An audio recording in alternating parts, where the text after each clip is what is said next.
Hi, this is Marlene with Miami Ghost Chronicles, and I want to welcome you to another episode of Stories of the Supernatural.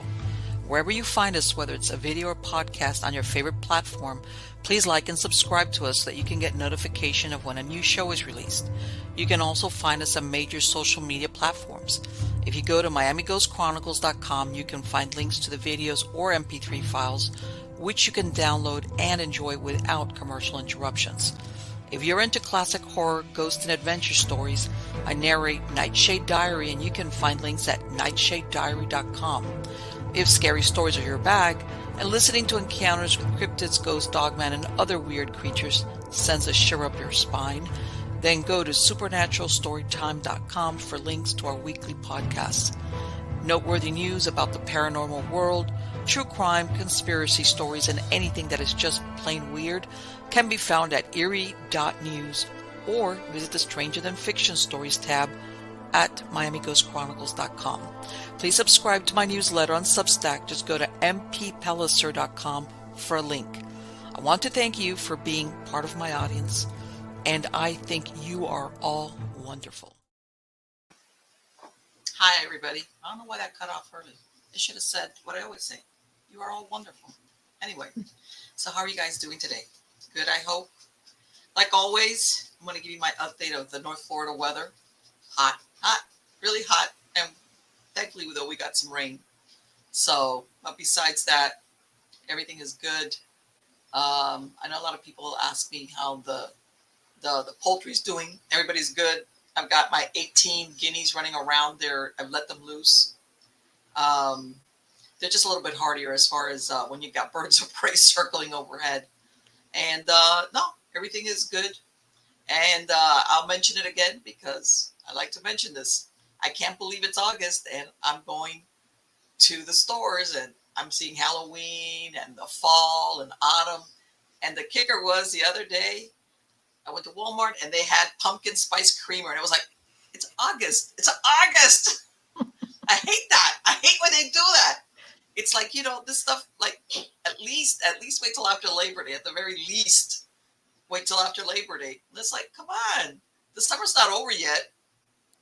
So, yeah, that kind of thing that they want to, it's almost like, I've been around long enough to remember where, they really, I want to say Halloween advertising, like wasn't until September. And then later on, then they would get into Thanksgiving and then Christmas.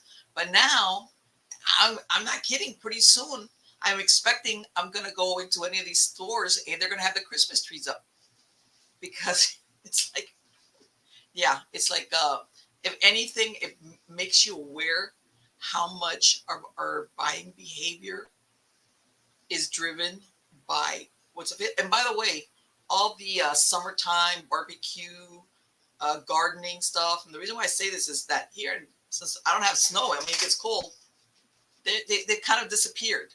And you have to go back in the gardening section to this shelf way up there, and they'll have some summertime gardening stuff. But that's gone. That's gone. So yeah, I need to like, complain a little bit. Like, I'm telling you, time flies as bad as it is. Time flies, but they want to make it fly sooner.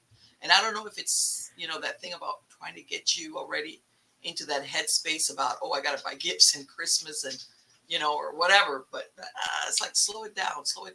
But anyway, let's get on to the good part. The good part is the guest that we're going to have today here on Stories of the Supernatural. And I loved going over when I'm going to, before I talk about it, I loved reading her bio because it was so unusual, but I love it. I love it because it was like, this is right up my alley, me and her, we're like, I get it. Anyway, but let me get onto it. Her name is Heidi Popp. She, as a child in the Pacific Northwest, she was blessed with fairy friends in the backyard and even Bigfoot sightings, both of which were encouraged by her mother, who helped her develop her senses. After a move to the Midwest at 11, her experiences went from the mystical to the unexplainable and even traumatic. Interest in the secret space program continues to develop, as do memory recalls. Heidi dreamt of becoming a teacher and a mom and ultimately became both. She also spent 30 years in the motion picture industry where energy work became just as important as the paycheck. She was known for high vibe snacks and her red pills. When she became a mother in 2010, her rabbit holes and dot connections led her to pull herself out of the matrix mindset and into the sovereignty of source.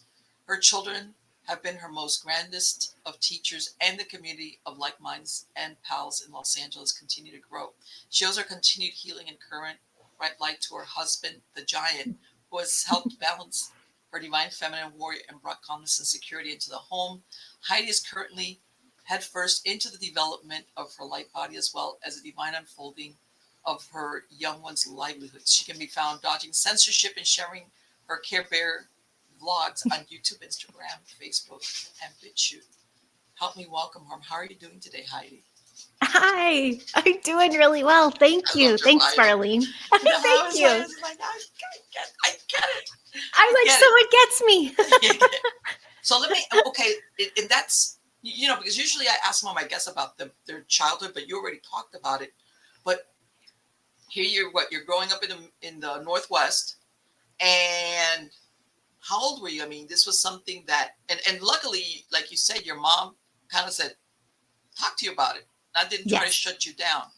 What was it that the first thing that you can remember that you saw? Honestly, it was very elemental. Like I loved being outside, and I always felt the presence of. My mom's like, "Oh yeah, the fairies are around you." She's like, "Yeah, just look for them." And I just remember feeling more at peace and more myself when I was alone in the woods, but I never felt alone, if that makes sense. Yes. So, and we were only in, this is outside Portland, Oregon, and we were there from when I was like 4 or 5 until about 11. And every year before that, I don't remember. I still don't remember. So that's where I find there's some maybe nefarious activity, but I was truly blessed being up there and having my mom say, sure, you're having these experiences. How does it make you feel? You know, it's a positive thing. And yeah. And then what happened? Because you said down there that something changed when you moved to the Midwest. Yes. It got dark when we moved back to the Midwest, the Chicagoland area, but we did have a home up in Wisconsin. We were up in the Bay in Door County, Wisconsin, and that's where my dad was from. So it was natural for us to get some roots there. And when I would have summers up there, this is soon after my mom had contact. She was constantly seeing ships and figures and beings. Okay. And and I also read Communion by Whitley Strieber. Yes, okay. And I had this image in my head, but when I was up in Door County at night, I would have a lot of sleep paralysis. There'd be a lot of white lightning in the window, a lot of unexplained things that terrorized me. It wasn't like the fun fairy time. It was like, I can't explain this. Even my mom, her eyes would go wide, like, really? What else happened? Kind of like, I don't know, this doesn't feel magical. So that alarmed me. And that went on a couple years. And I developed a routine to put myself to sleep. And I still kind of do it. And when I left there, I was about 16, 17. I went to school in downtown Chicago, and it was kind of my last trips up to the Door County. And I really didn't have experiences after that of that nature until I came out here. But those couple summers and years, I was just like, what is this? You know, what was that storm last night? What did I hear? And my mom's like, nothing. Let me ask you something. You said something about your mom. Yeah. Was your mom ever an abductee or contactee?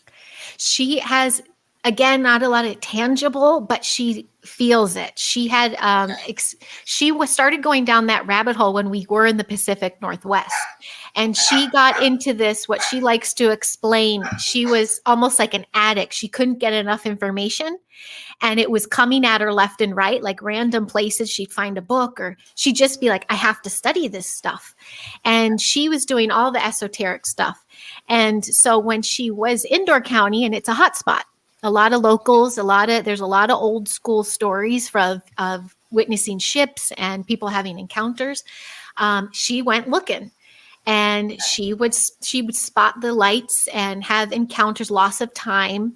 She has one whole night that was gone, and she had white streaks, and she started meeting people Really? in town. Yeah, she was meeting people in town. They're like, yep, you're being taken. And then I don't know if you remember, this would have been late 80s, early 90s. That's when all the news stories came out of people across the world, and they were talking about things in their skin, like scoots and Yes. things. Yes. And so every morning I was like, Like implants and yep, yeah. yep. And so it went from this like, oh, look at the angels are around, to like, what's happening? And Right. is it really like a divine multidimensional thing, or is this like military, or what is this? Or alien. Yeah. Yeah. Or Yeah. alien. Yeah. Like, it's like, because I know that there's a big question always. Everybody tries to, sometimes they might overlap, but sometimes maybe not. Because Yeah. that's the thing, you have people that either through recovered memory, they just, abductees, and they range from, it was okay to it was the most horrible experience, Yeah. Yeah. so, Exactly. She between my mom and I, well, my mom was having some really awful experiences with her womb. She was having pregnancies that would disappear, oh, and she had a figure in her room that would appear. This was all in Door County. This is where we were.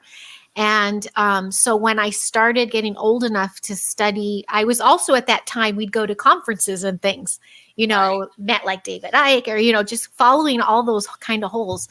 But when I started discovering about the secret space program stuff, or right. I started flashback to that time, and I'm like, was this like a What was hybrid going on with my program? mom? Yeah. Is this regarding my DNA? What is this? Right. And so a lot of And unanswered that's questions. where I was going. Let me ask you, do you have siblings? Yes, my sister. I have my sister and my brother. My brother is the oops, but not really. Yeah. He came around. He's 21 years younger than me, Oh my and he was goodness. conceived. All three of us, by the way, were conceived in Door County. We were all That conceived is in this hot okay. spot, and it was before him. My mom had lost that pregnancy, Okay. and it was very traumatic, and she was surprised she was even pregnant in the first place, because she had cervical cancer after me and her cervix removed, so they're like, you can't Right. get pregnant. So she had this pregnancy while she's studying this stuff, and she did the whole, it's not there, wait, the doctor's like, it's not there, and like, what happened?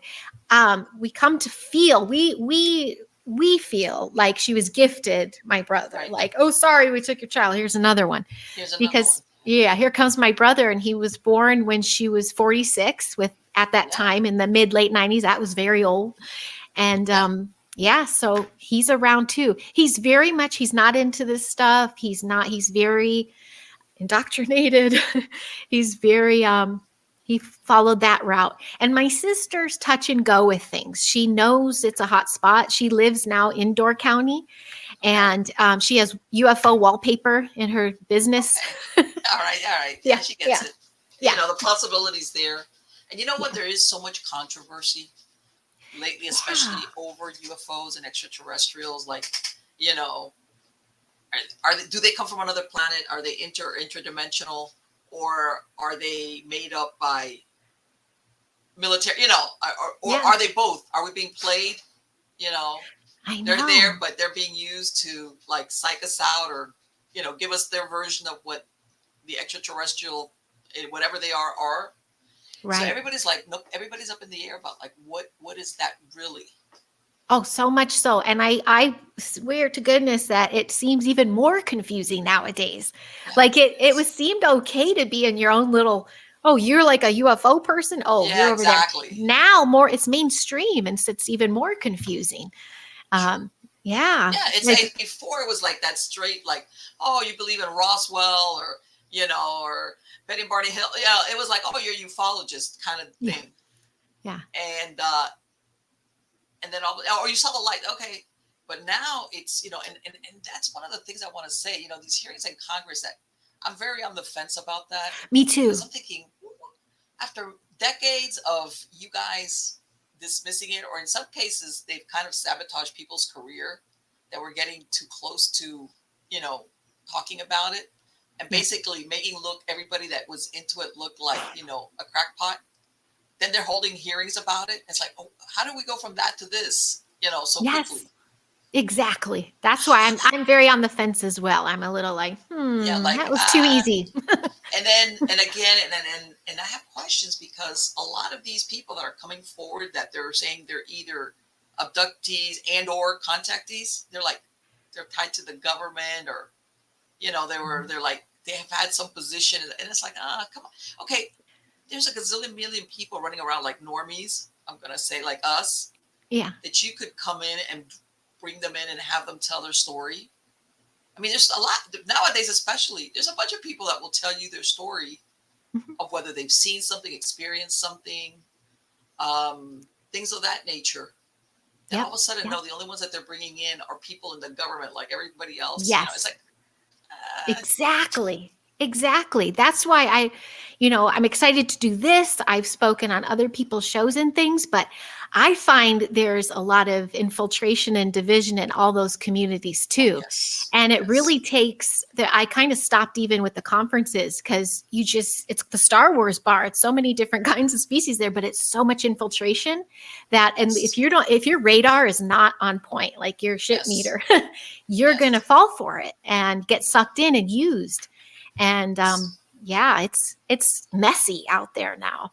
Yeah. Well, what was it? But something's changing. There's a real famous. Oh God, there's a famous conference that's been going on for years. Is it something in the desert or one of those that's been going on? It's like a UFO ET Oh. conference that they have every Oh, year. Contact in the Desert. Maybe it's Contact in the Desert. Okay. Yeah, I Some stopped that one in 18. Somebody Yeah. told me, or I read or I heard it. One of those goes. But sometimes when you read a lot or listen to us, you lose track of where Yeah. that it was very. It wasn't didn't have the numbers it used to have of people attending. I get A it. lot of people were not attending. I get And it. usually those conferences will pull in well-known names or guests, Mhm. that as Mhm. far as drawing in the Mhm. public. And I heard that it wasn't what it used to be before. And Yes. I think a lot Mhm. of people, not that they don't believe, but now they're like, I don't want to be taken for a ride either. Right. And it's all programming and stuff. There's corporate Yes. sponsors and Yeah, it's like, how would they exactly. be tied to this? And Right. yeah, the last one I went to was 18 and I got to meet some big names there. And I remember watching one in particular at the bar and just watching how out of like slot, like they were using their own power. They were sleazy with people. They were throwing around their little alien prop like it was a joke. And I'm just like, Right. it feels really weird. And it was sketchy. And that was and then the same one out here, and that's not far from me, but the same one out here in Los Angeles, Conscious Life Mhm. Expo. It's a Right. really big one. I remember going to that in 2002 even. And that's when David Wilcock was like Yes. he had a free seminar and now he's like the headliner guy. But I Right. remember sitting in there and I like school, I would just kept falling asleep. I kept falling. I'm like, oh, I guess I'm not supposed to digest this information. And it was again with the sponsors and people there for nefarious reasons, you Well, know. I think that some of these conferences, and we'll go with the UFO ET thing, when it was Mhm. just really, really, truly ufologists there, it was a different vibe Yeah. Yeah. versus like we're all like trying to figure this out. And of course, they're being, all these stories, they're being versus now, like you said, like all of a sudden when you get corporate sponsors, it's like, oh, forget it. It's like, I know. you know, I'm like, forget it. Yeah. yeah. It's like, because let's face it, I think part of it is the attraction to it in some cases is that this is not approved of in the sense of by the mainstream. Because for many years, the mainstream was like, yeah, they'll run a UFO stuff. Yeah, but that was it. It was like, oh. Mhm. And Mhm. when you start seeing, like you said, money being pumped to it, it's like, okay. And then the Yeah. guests, and I get it. I get it. I understand that some of these guests sometimes, everybody wants to make money. I understand that. Sure. I But get it. Mhm. yeah, but I hate to say it, but your credibility suffers for it sometimes. Oh, 1,000%. And I used to volunteer at a lot of these things too. So I'd see Uh-huh. behind the scenes and Right. I'd see how they're like kids on a playground. There's bullies, there's Yeah. whatever, there's a ton of one upping. And then, yeah, some of the pricing, people just want to be seen and heard. And I Sure. realized, just like what you said, there's tons of people across the planet that have had experiences that just don't have the name that pulls in those Sure. numbers, so they don't get heard. And I'm like, those people should be heard. We all have Right. our stories, and that's how we can unite ourselves and just feel comfortable with, okay, that happened to me. And what am I going to do with it? I think Right. there was a love of getting MSN involved, like if only everybody knew.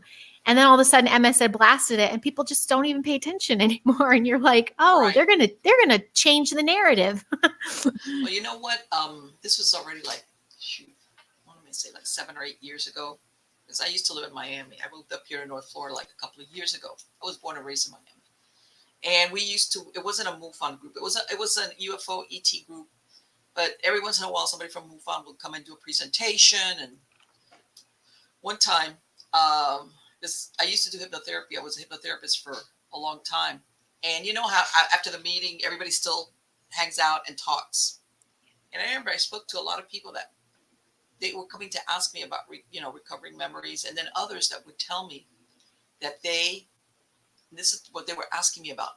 They would say, look, one time, I didn't even see an alien or anything in my room, but I saw lights. I saw what I thought looked like a spaceship. And more than one person told me, then they started having paranormal occurrences in their house. And they were asking me, did I know anything about that? And more than one person. Now, I was like, I can't explain it, as far as I know, usually these two things are two different things, whether it's abduction, visitation, or just seeing a UFO. Usually the paranormal and those don't two overlap. But I don't know if you've seen lately in the Skinwalker, well, prior to this is when George Knapp was there, and this other guy, Keller, I think is his last name. Okay. That they wrote a book. Well, not George Knapp, but the other guy wrote a book when they were there in Skinwalker Band, previous to the ones that are there now, how they all started to have paranormal stuff follow them home. Oh, yeah. Okay. Remember, they were there basically looking at it from anomalies, UFOs, extraterrestrial, like, what is it? They didn't go to this ranch, back when, during the 90s and into the early 2000s, thinking of paranormal. But they describe in the book where even they said even people that did security on the grounds had stuff follow them home. Really weird and unusual, like either poltergeist activity, or they actually some had some really very frightening visual stuff that they saw.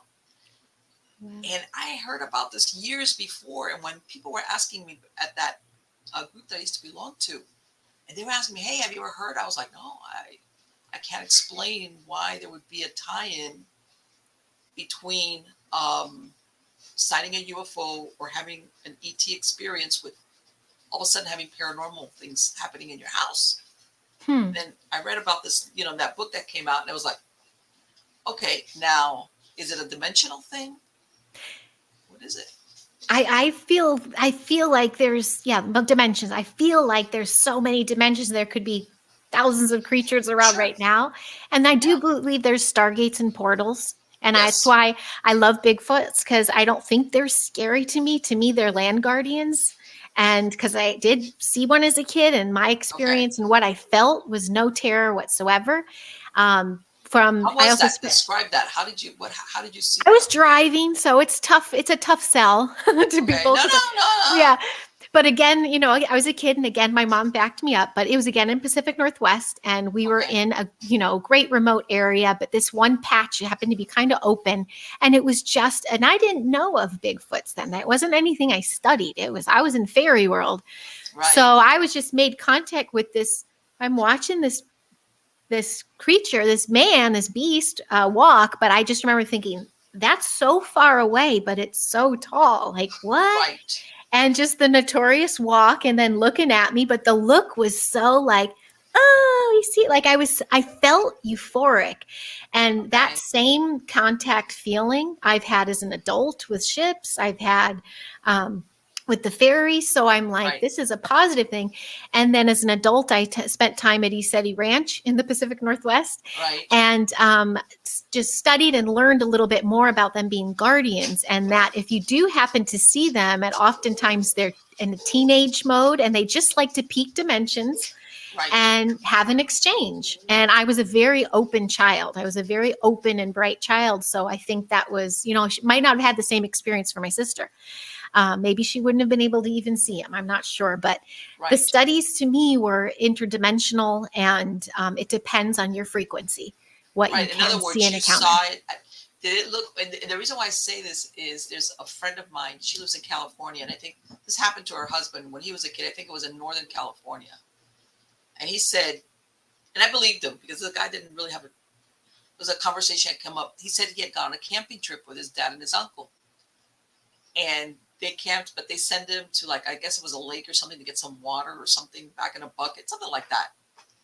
And he says he's coming up, and right when he's about to come out of like the trees, he sees a Bigfoot come out of the trees and come up to the water and start to drink water. And he says that something told him not to leave cover of the trees. But he said he was like 9 or 10 years old when he saw this.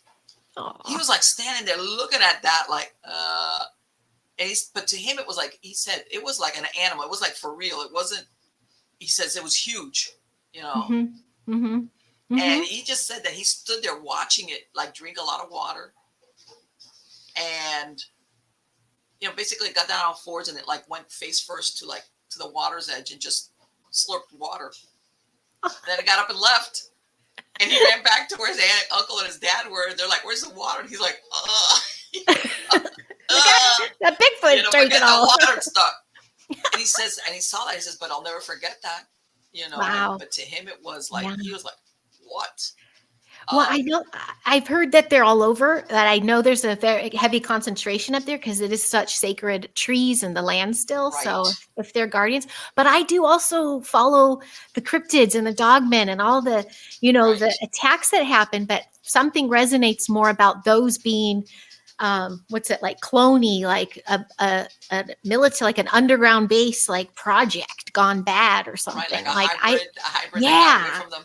Yeah, I guess so. I mean, and then you also hear, that some of these, whether it's the dogmen, I'll tell you what, if I had to look, I'd rather see a Bigfoot. The thing about the dogman wigs me out. I think I know.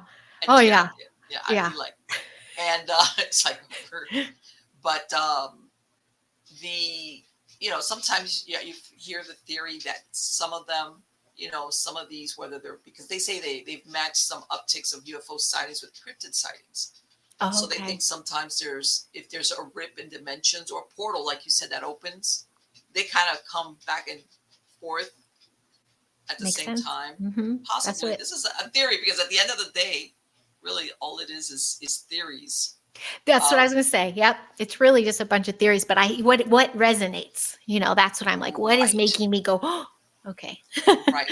And, as far as elementals, I understand totally, about elementals, and this is the thing. A lot of people try to deal sometimes with the elementals, but they're not human. You understand what I'm saying? They're like belong to the land. Yes. Yeah. What's in the? I don't know if you ever saw the movie The Lord of the Rings. Oh, for sure. Okay. Yeah. All right. I was gonna say I know you, but I'm gonna ask anyway. Okay. You saw the trees, right? Uh-huh. The trees that when they came alive, that basically they're like, they really don't care what's happening with the people that are warring against each other. They're hanging out because they're old and they'll be around and they've been around. They're entertained. Like, yeah, they're like, all right, whatever, do your thing, whatever. And that's how I feel sometimes that elementals feel about humans, unless you do something really stupid. Yeah. I think with even all those multidimensional beings, there's a dark and light version of them. Sure. Yes, I run across dark stuff that mood. Yeah. But yeah. And the dark stuff can get very heavy. And usually most of when I was young with the Door County stuff, I was still kind of innocent. So that's why I was so like, what the heck's going on? Because when I was older and having dark experience or being in a room, or I just feel like someone's cloaked, or I'm like, this is like a really evil person in a human body. Like I was under the influence or something like that, where my frequency would be jacked up. And then I felt darkness come in even more and more and more. So we're our own portals anyway, too, I think. So what you're talking about is what somebody, let's say that you go into a room and they're cloaked, like as far as their intentions. Yes, The like way there's they something are. just, Okay. yes, they're not who they say. I felt that even at Yes. some of the conferences. And you're just like, I can't stand next to this, like I'll shake, my body will respond to be like, move away. And knock on wood, kept myself safe in that sense. And that's why I'm so big on my light body, because I'm like, this is my shit detector, excuse my French. Yeah. If Yes. I keep it in check, and teach my kids how to pay attention to their intuition and their inner guides, then I can navigate all this crazy multidimensional stuff, because I do believe it's around. I can't help it. Yeah. Yeah. No, Yeah. our bodies are a very powerful instrument, especially once you tune it to where you understand it. In other words, if you trust it, how's that? Yeah, that's If you trust your feelings, if you trust your gut or your intuition or whatever, and you understand, even sometimes you can interpret it correctly. Like you said, it's something about this person that's just giving me the bad vibe. Like, man, I need to put some space between you and me. Or in some cases, either you're at a certain place where you're thinking something's off here. And and how can I say it? Your logic tells you there's nothing wrong, but your intuition or whatever you want to call it is telling you be careful or leave or something. Yeah. And a lot of times people dismiss it because they want to be logical. Yes. They're looking around like, but they look so nice. Or I'm at this place and there's nothing wrong in this place or whatever. Yeah. And but inside you're like sweating or nervous. And something is telling you need to leave right now. Yeah. Yeah. And so people do this, this dance like, wow, that's stupid. That's your imagination running away with you. Yeah. And the other part of you is telling you leave, like you need to leave like right now. Yep. And that's, the stronger I got with myself and as a mom too, the more going to these places with large group of people. Cause I used to host gatherings out here. We would talk about all this stuff and I'd find all the others that believed, and I tried to normalize the paranormal. But when I'd go to the really big gatherings, I'd be like, ooh, this really is about, you have to make it about you and protect yourself and your energy field. Everything's energy. So what kind of exchange are you having with people? And are you going to take strangers home with you, in your field? That's kind of, that can get a little gnarly. You can get a spiritual attachment. You can get just negative vibes. Yeah. You can get, a lot of stuff will piggyback on you easily, depending on where you're at and where you're at. And I say to, you could look at somebody and they'll look like all happy and put together. You have no idea what's going on behind the scenes in this person's mind or in their personal life. That can be really very heavy. And some of that stuff, and I'm not talking here about a spiritual attachment. I'm talking about just negativity, like just jumping on you and hitching back. And I've done it, and I've talked to people who have told, that sometimes they'll do, let's say, a cleansing, or if they smudge their house or do anything like that, whether it's their house, their home at the door, or the property. And then they'll tell me, hey, you know what? I did that and this, it feels great, but there's some friends are not coming over. People that I know, they're not coming over. I go, why do you think that is? Why do you think that is? Wow. That's wow. And they're like, but I don't get it.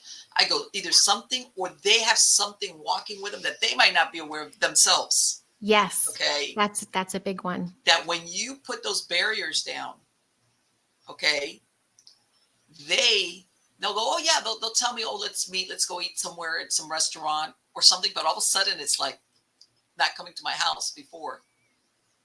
And it's like, well, there's your first sign right there that it's working. Yes, I know. It is working. Yeah. And here's a good one. My kid's biological father, he's not in the picture anymore because of this probably, but we were on and off. And I happened to be at Contact in the Desert, and I had a friend staying with my kids watching them. Okay. And he was in town. He goes, "Can I go say goodnight to them?" He lived in the same area. And I go, "Sure." I go, "Yeah, you can tuck them in." They were very little at the time. And my friend who was staying with them works with people. She's intuitive, she's a medium, she does a lot of work like that. And she said when he came over and walked in the house, 7 shadow figures were trailing him. Oh, And there you go. he was an addict. And There. and then sure enough, the next 2 nights I even went home early because my son was having horrible dreams. He was like, I think, and she goes, and when he left, there were only 4. So some stayed in the house. So she was clearing it the whole time I was gone. And I flew home and I'm just like, I've been, my son's very sensitive to this stuff. My daughter's a very sensitive being as well. But my son at night just gets, he needs extra protection, it feels like. But yeah, the dad was dark. And sure enough, that was it wasn't aligning. And finally I got rid of that. And our life, like, oh, okay. He doesn't even try to contact me. Where people will do that and they'll be like, oh, or so-and-so used to come over on one time, or my neighbor used to come over all the time. And now they've like disappeared. And I go, was it after you did that? Well, yeah, and I was like, that's why. I'm not to tell my husband that because we're so antisocial. I'm like, I don't think anybody feels comfortable coming. And if it's and some people, like you said, are masquerading, and then other people just don't know that they have whatever is with them. That barrier is like they don't want to be there. They feel uncomfortable. They need to get out. So that's when you have people that'll arrive and they'll leave right away, or they change their plans. Even afterwards, like they don't, okay, we'll meet, but why don't we meet somewhere instead of coming to your home? And that happens more often than not. People don't realize that you could be out in a crowd and stuff like that will hitchhike with you more easily than not. Yeah. And like I said, it could be the nicest, most well-dressed person, looks all happy and put together, and it's be like, is you really don't know in reality what either what they're doing or who they're in contact with or what's going on in their lives. Right. And that can happen. But let me ask you and it's really funny because when you said that thing about the kids, I remember I have 3 kids. And my middle son, he was always one of those, like a little bit like more high strung. Mm-hmm. He would be like the first to bed and he would wake me up at 6 a.m. and, Mom, are you awake? It's like I am now, like one of those, like he would go to, and he would every once in a while tell me, he always slept in the same room with his brother that had bunk beds. And he would tell me, Mom, last night I had a little girl come into the room and sit down in the chair and start talking to me. And I'm like, Brandon, he would tell me all the time. And by the way, from the moment he popped out, it wore like a mask. Santa Claus, that lap, sitting on Santa's lap, forget that. He's like, have pictures of him screaming his lungs. Going to Disney, where the characters walk around. Yeah. And they didn't have to have the big head, even if they were dressed normally as humans, he would spot them way down there. And he'd be like, oh, no, wow. And as they grew up, and another time he tells me, Mom, there's a man that we had a gun and he came and he was trying to talk to me at night last night. And I'm Brandon. I go, don't worry about it. Don't get scared. Just turn over and tell him to go away. And even in Halloween, forget it. I could never dress up any of my kids in scary stuff. It had to be like train engineer, ninja, masks, clown. Oh, and my other 2 kids are fine with it. This was just his, That sounds like my fella. He hears a movie trailer or he sees something and just runs out of the room. He will not go there. If it shakes his nervous system, he's done. He's also he's named after my grandpa. And when he was a baby and I couldn't put him to sleep one night, he was acting like my grandpa who had a big jowl and he started laughing and shaking his jowl. And I'm like, he's seeing them. He's seeing spirit. But he doesn't know how to, share that. So I'm just kind of, normalizing the paranormal, just tell them you're not ready. Like my mom would tell me when I was scared in Door County, she would tell me, literally say, I am not ready. Leave me alone. Leave me be. Right. She'd even say, if it gets really bad, say you're Christ's child or, you have consciousness, all these little things. So with him, when he's still very scared of anything scary. And my I'm son like, is a full-grown adult.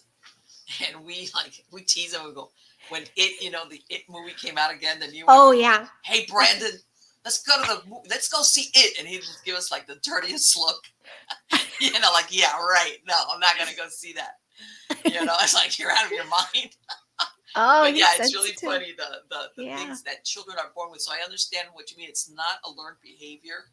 Mm-hmm. It's something that the individual person is born with, whatever the sensitivity or whatever the case might be. Yeah. And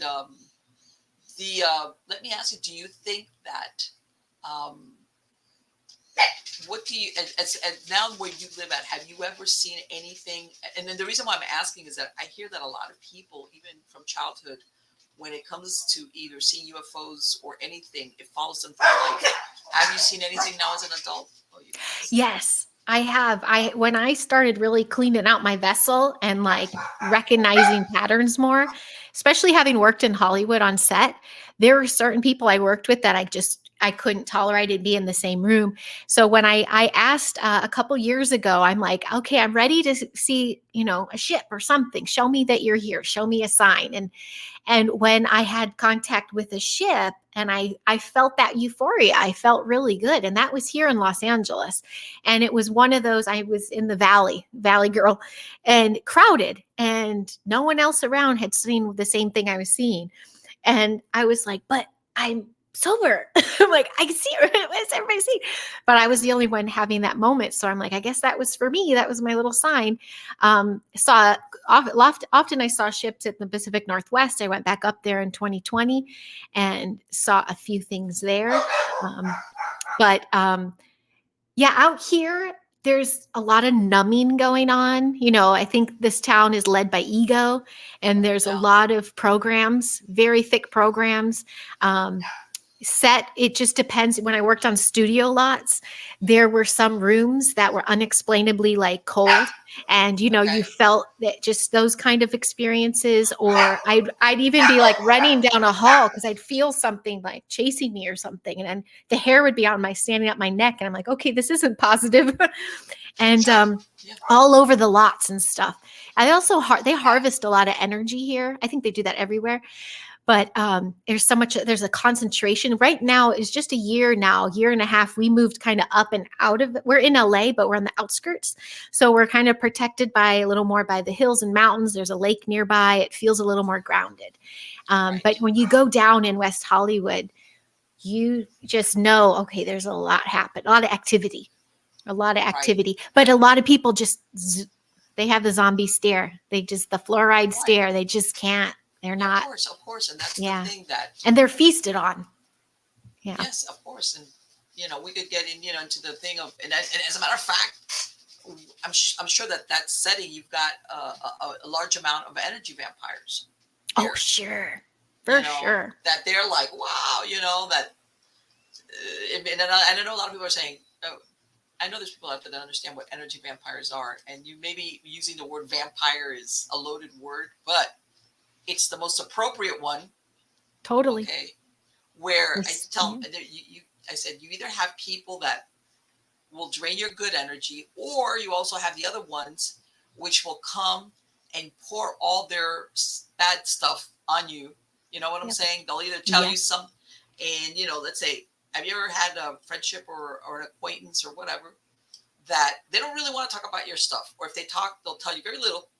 And then they unload on you all their problems, all their things that me. And by the end of the conversation, you're like, oh my God, I think I need a nap. I feel really like, oh my God, I'm not that happy anymore, even though you started out great. Yes. And, or the other ones that they just, they take all your good energy. Yep. That's why energy vampire is a perfect word. I've had so many of those experiences, and I know, like the saying, "moth to a flame." When you are full of light, or when you're like tapped into source directly, they're coming at you. And some of them, they don't even know they're doing it.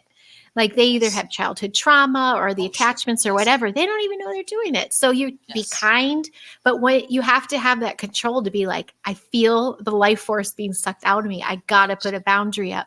When I finally started saying no to some of those relationships, those friends I had, I can't believe how quickly I felt better. It was empowering, but sad at the same when your time. first instinct is to be empathy, which is what you feel. The first time, especially if somebody tells you like a sad story, one of those, you're like, oh, Yeah. But then after a while, especially as you get older and wiser, you know, you know how to spot them a mile off. Yes. And then Um, having had kids, it's like, yeah, oh no, I wasn't yes, such a sucker anymore. yes, of course, exactly. Mhm. And you might think, well, tell me, I know after a while you get these people that and I'm not going to say, they're narcissists because, they're, some of them are, but not really. Some of these people, like you said, they may themselves might not realize it, but Yeah. they're always looking for the sympathetic shoulder. And it's all about me. I want to talk about my problems, my thing. Oh, you okay? Oh, what was it? Oh, let's say a minute later, they'll switch the conversation over to what's going or not going with them, or about their interest, and them, and about this, and you know, Mhm. and that happens a lot. There's a lot of people that what's that saying about misery loves company kind of thing? Yes. Perfect That's say. more Yep. true Yeah. than what Yeah. people believe. Yep. And we Um, think we're being nice. We're like, oh, they just oh need yeah, a of course you want friend. to be nice. You're a host. You're Well, hosting them. yes, exactly. You are a Yeah. host. You are a Hmm. host. And Hmm. when I used to do the hypnotherapy, I used to do alternative forms of hypnotherapy. With besides the smoking cessation and all that other stuff. The regular stuff like behavior modification. I would do stuff with attachments. That's why I know a lot of these things that people will carry around with them, whether they're an actual spirit, or just I don't want to. What's the word I'm looking for? It's not. I'm trying to Like think of a the way of dark some entity, or negativity. Yeah, is it's got like an actual shape or form, and sometimes, but yeah. So I understand really well how that some people they get it from people that they're around a lot. You know. yep, yep, yep. And that's the feasting ground that is what West Hollywood, LA, Hollywood. Hollywood is all over the world, though. They have bases all over the world, Right. but it is a harvesting of energy and Yes. Yes. um, And a lot of, creativity and yeah, yeah. Some school systems are too, though. oh yeah, no, absolutely. There's Yeah. there's there's a lot going on as far as I think people are waking up though. I'll tell you what, I my kids are adults and they already went through university and everything, but I think if I was a young parent, I would homeschool my kids. I Yes, that's what I now do. We were Yeah, with Waldorf Steiner. I even second guessed university, and I'm from university. right. There's more harvesting there. It just like give them a skill set. What are they Yes, passionate about? And there you go. And that's why I did like Hollywood. People made right, a wonderful living just using their skills, right, and they welcome the gypsies and the artists and the right. felons got a second chance even, but yeah, we now homeschool. The lockdown, we left our little Waldorf school and we stayed at home. I did a little pod in the backyard. And then when they opened, they Okay, adhered to mandates that I just didn't adhere to. I'm like, sure. I want my kids to be sovereign. So we found a very like minded place, and it's a homeschool learning center. So we can actually go to a classroom for 3 days and get that experience of, plays and fairs and dances and stuff. But you're homeschool, you're off the system. And now I'm actually a teacher there. I'm starting this year as a lead teacher my first year. So I'm like, I liked it so much, I joined the team. Well, let me tell you something. The and I'll admit to it. I was blind. I was blind. I totally trusted my kids. They went through public school all their lives. I mean, I lived in, well, let's put it this way. I always made sure that the areas I lived in, the schools were good. So that I know helped because people Mhm. don't realize that when you're not that much of a good teacher, you end up going to my sister-in-law, my ex-sister-in-law. When she became a teacher and you're brand new, the public school systems will send you to the worst schools. Okay. But as To soon as you get a thicken couple your of skin. years, because they can't, and the only teachers that are there in these schools that are not that good are the teachers that are not that good. Because once those decent teachers, they get a couple of years, they leave. So I hate to say it, but if you are in a better area where, let's say, a teacher's not going to get mugged in the parking lot, you're going to get a better, the teachers are better teachers. Yeah, I agree with But, you. That's happened. my Yeah, kids, I was on top of it. But at the same time, I want to say, looking back, I was 100% trusting that they were teaching them appropriate stuff. I know. I know. Well, I was like, I don't know. At that time, I had such a wonderful education myself. My parents, same thing. They got us in a right, great school district. I had so many lovely opportunities, but I don't right, remember the education. I remembered the clubs and activities, sure, like, and even I went to DePaul in Chicago and I pretty much failed out. I didn't want to be there. I didn't right, resonate. And I right, realized I just want to do what I love. But right. my kids, I'm very aware of content now. Now I went to school, Oh God, university. Yeah, I went to university to study early childhood education, and they didn't even give me I didn't even learn in all those years about like Rudolf Steiner or right, Montessori or other ways of teaching. It was getting you sure. ready for public school. And what they're doing out here in Cali, I'm sure you've heard the stories. There's teaching kindergartners about penetration and Let me all tell you these something. things. I'd go wild. I think that if They're I would have going ever, wild. They're I going would be wild. like, I'm gonna like, somebody's gonna get in trouble here, and it might be me. I don't care, so arrest me. But I if I know. ever saw that, forget kindergartners, any of my children would be exposed to any of that, and that's incredible. That's another Yeah. thing. So When you look at that, a lot of grooming out it's here, like, and oh, that's that's exactly what it is. And yeah. people, I know there's a lot of people going, no, and it's like, oh, that's exactly what Yes. it is. They're You know what? normalizing it. Yeah. They're normal. I said, you know what? I had 3 kids. All my kids were like, I spent like 6 years having children, like 3 children. Like it was like one big, like you psych yourself out. Like, okay, these are my childbearing years. And so, but I'm saying they were all in that same age range. So when they started going into adolescence, I said, I always have to be really open about sex, not talk to them, but not they wouldn't be afraid to come and ask me something. Yeah. I Yes. wasn't going to be Yes. a parent that's going to be like, what? So believe it or not, kids on their own, when they're 11, 12, 13, pre-adolescent, they'll come and they'll ask you stuff, Yeah. and you give them an answer. And then sure enough, they might come back later and go more details, you know. My boys, they started asking me certain questions. I said, do you need to go talk to your dad? You know, Yeah. no, But that's the thing. you can talk to your dad about that. But but I'm saying is that children will come to you. They think they can. They don't need anybody to come and explain to them Yes. about Thank you.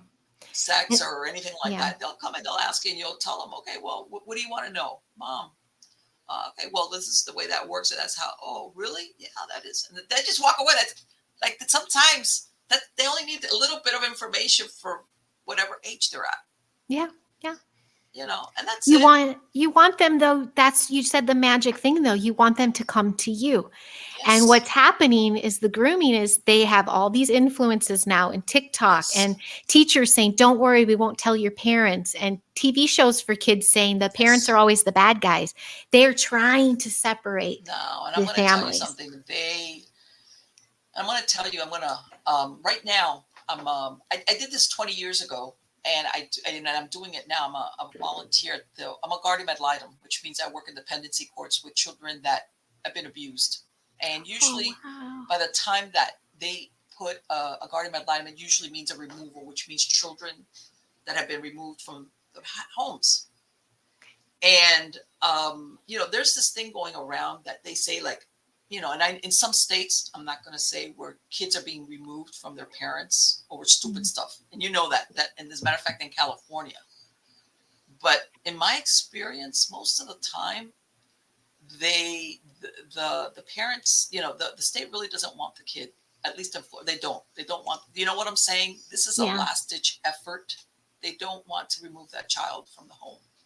Okay. My point being that this thing that you hear now, I don't know if it was California or Washington, I'm not sure, or Oregon, where, they could take your child. Let's say if your child wanted to transition or had questions, and That's here. they're going to remove your child. And I'm looking at this, and I'm thinking to myself, wait a minute. That's incredible to me, because Yeah. most of the times I've ever been seen cases of where a child is removed from the home, it's because there's extreme danger for that kid there. There's like extreme danger. Like, we cannot risk leaving you there because something's going to happen to you. And then they work really hard with the parent or parents or whatever to get that kid back in there. But to actually, now I will tell you this, I have heard in some cases, and we're going to segue off here into the, which, I'm sure you've seen this thing now with the medical establishment, that the trust has been broken. Yes. Where, because see, there's something that people don't understand, which are called mandated reporters. This is across the board in the United States. You're a teacher, you're a doctor, anybody like that means that the law mandates that you report a suspicion or something to the Child Protection Services for that state. All right. Okay. So I had heard in some cases that when I heard about this, I was like, this is incredible. And this was in Florida. This was a few years back, where a mom, she didn't want to breastfeed. She didn't want to breastfeed the baby. Okay. And the nurses, when she left the hospital, called in a report to the child protection agencies to report. And this is the thing that they don't realize, most of these, not all the states, but most of them, if somebody calls in a report, they have to accept it. They have to accept it, even on a suspicion. You know what I'm saying? Especially if it's coming from like a hospital, they have to accept it. And it was one of those things like, I can't believe that you've got nurses that are putting a report with Child Protection Services because some new mom says, I don't want to breastfeed. It was like, what? And what I'm saying is that some of them, I want to say, power has gone to their head kind of deal. You know what I'm saying? Yeah, I can see that. It's like, are you crazy? What are you doing? I know. Some of those things, that's why I'm saying I've seen both extremes for usually no government overreach as far as removing children, but then you see them moving in that direction where the parents, like you were saying, are the last you'll stand at the back of the line as far as concerns your children. It's like, what are you talking about? Yeah. Usually the parents are the first and only ones there that, yes, unless you're like a complete danger to your kid, it's like the parent has first priority in decision making. That's it. Yep. And I think that's even started to be said in some states, like, oh no, the state owns your child, not you. Like they'll say that. I'll be like, what? You're came out of me. Like, what are you talking about? Yeah. That's heavy. And this is another thing. And when you hear some of this, at first blush, it sounds like, well, that's not a bad thing. Where the schools were telling kids, especially when if somebody ever, if you're being abused, but abuse, they don't understand, they don't state it as abuse to the kid. Like, in other words, if your parent treats you mean, you need to come and tell us and we'll call the state on you. In other words, I'm sure you've heard of this, where basically they're telling the kid to have like the Child Protection Services for the state come and intercede if they're getting grief at home from a parent. And that's open to a lot of interpretation, because when you're a kid or a teenager, your parent doesn't let you do what you want, and all of a sudden you're an abusive parent because I put you on timeout, or hey, you're punished, or you're grounded. Oh yeah, you're crossing. It's a fine line right there. Right. Yeah, they passed something out here. Mm-hmm. Well, I guess the way I look at it is, if there was truly something bad going on, you think, okay, I would want a child to be able to come to somebody. When you look at it from that angle, but I think it's been totally abused. Abuse of the system, completely. Yes. Yep. Where they, like you were saying, they're separating the child from the parent. And the one that's really going to take care of you is the government or the state or whatever. The system is the one that's going to have your back. Mm-hmm. And that's why I'm saying I look at some of these, some of the what's going on now, and I'd be like, man, I'd be in so much trouble if my kids were saying, I know, right? I'd be in so much trouble. A very affluent town here in LA, Glendale. It's a lot of money in that town.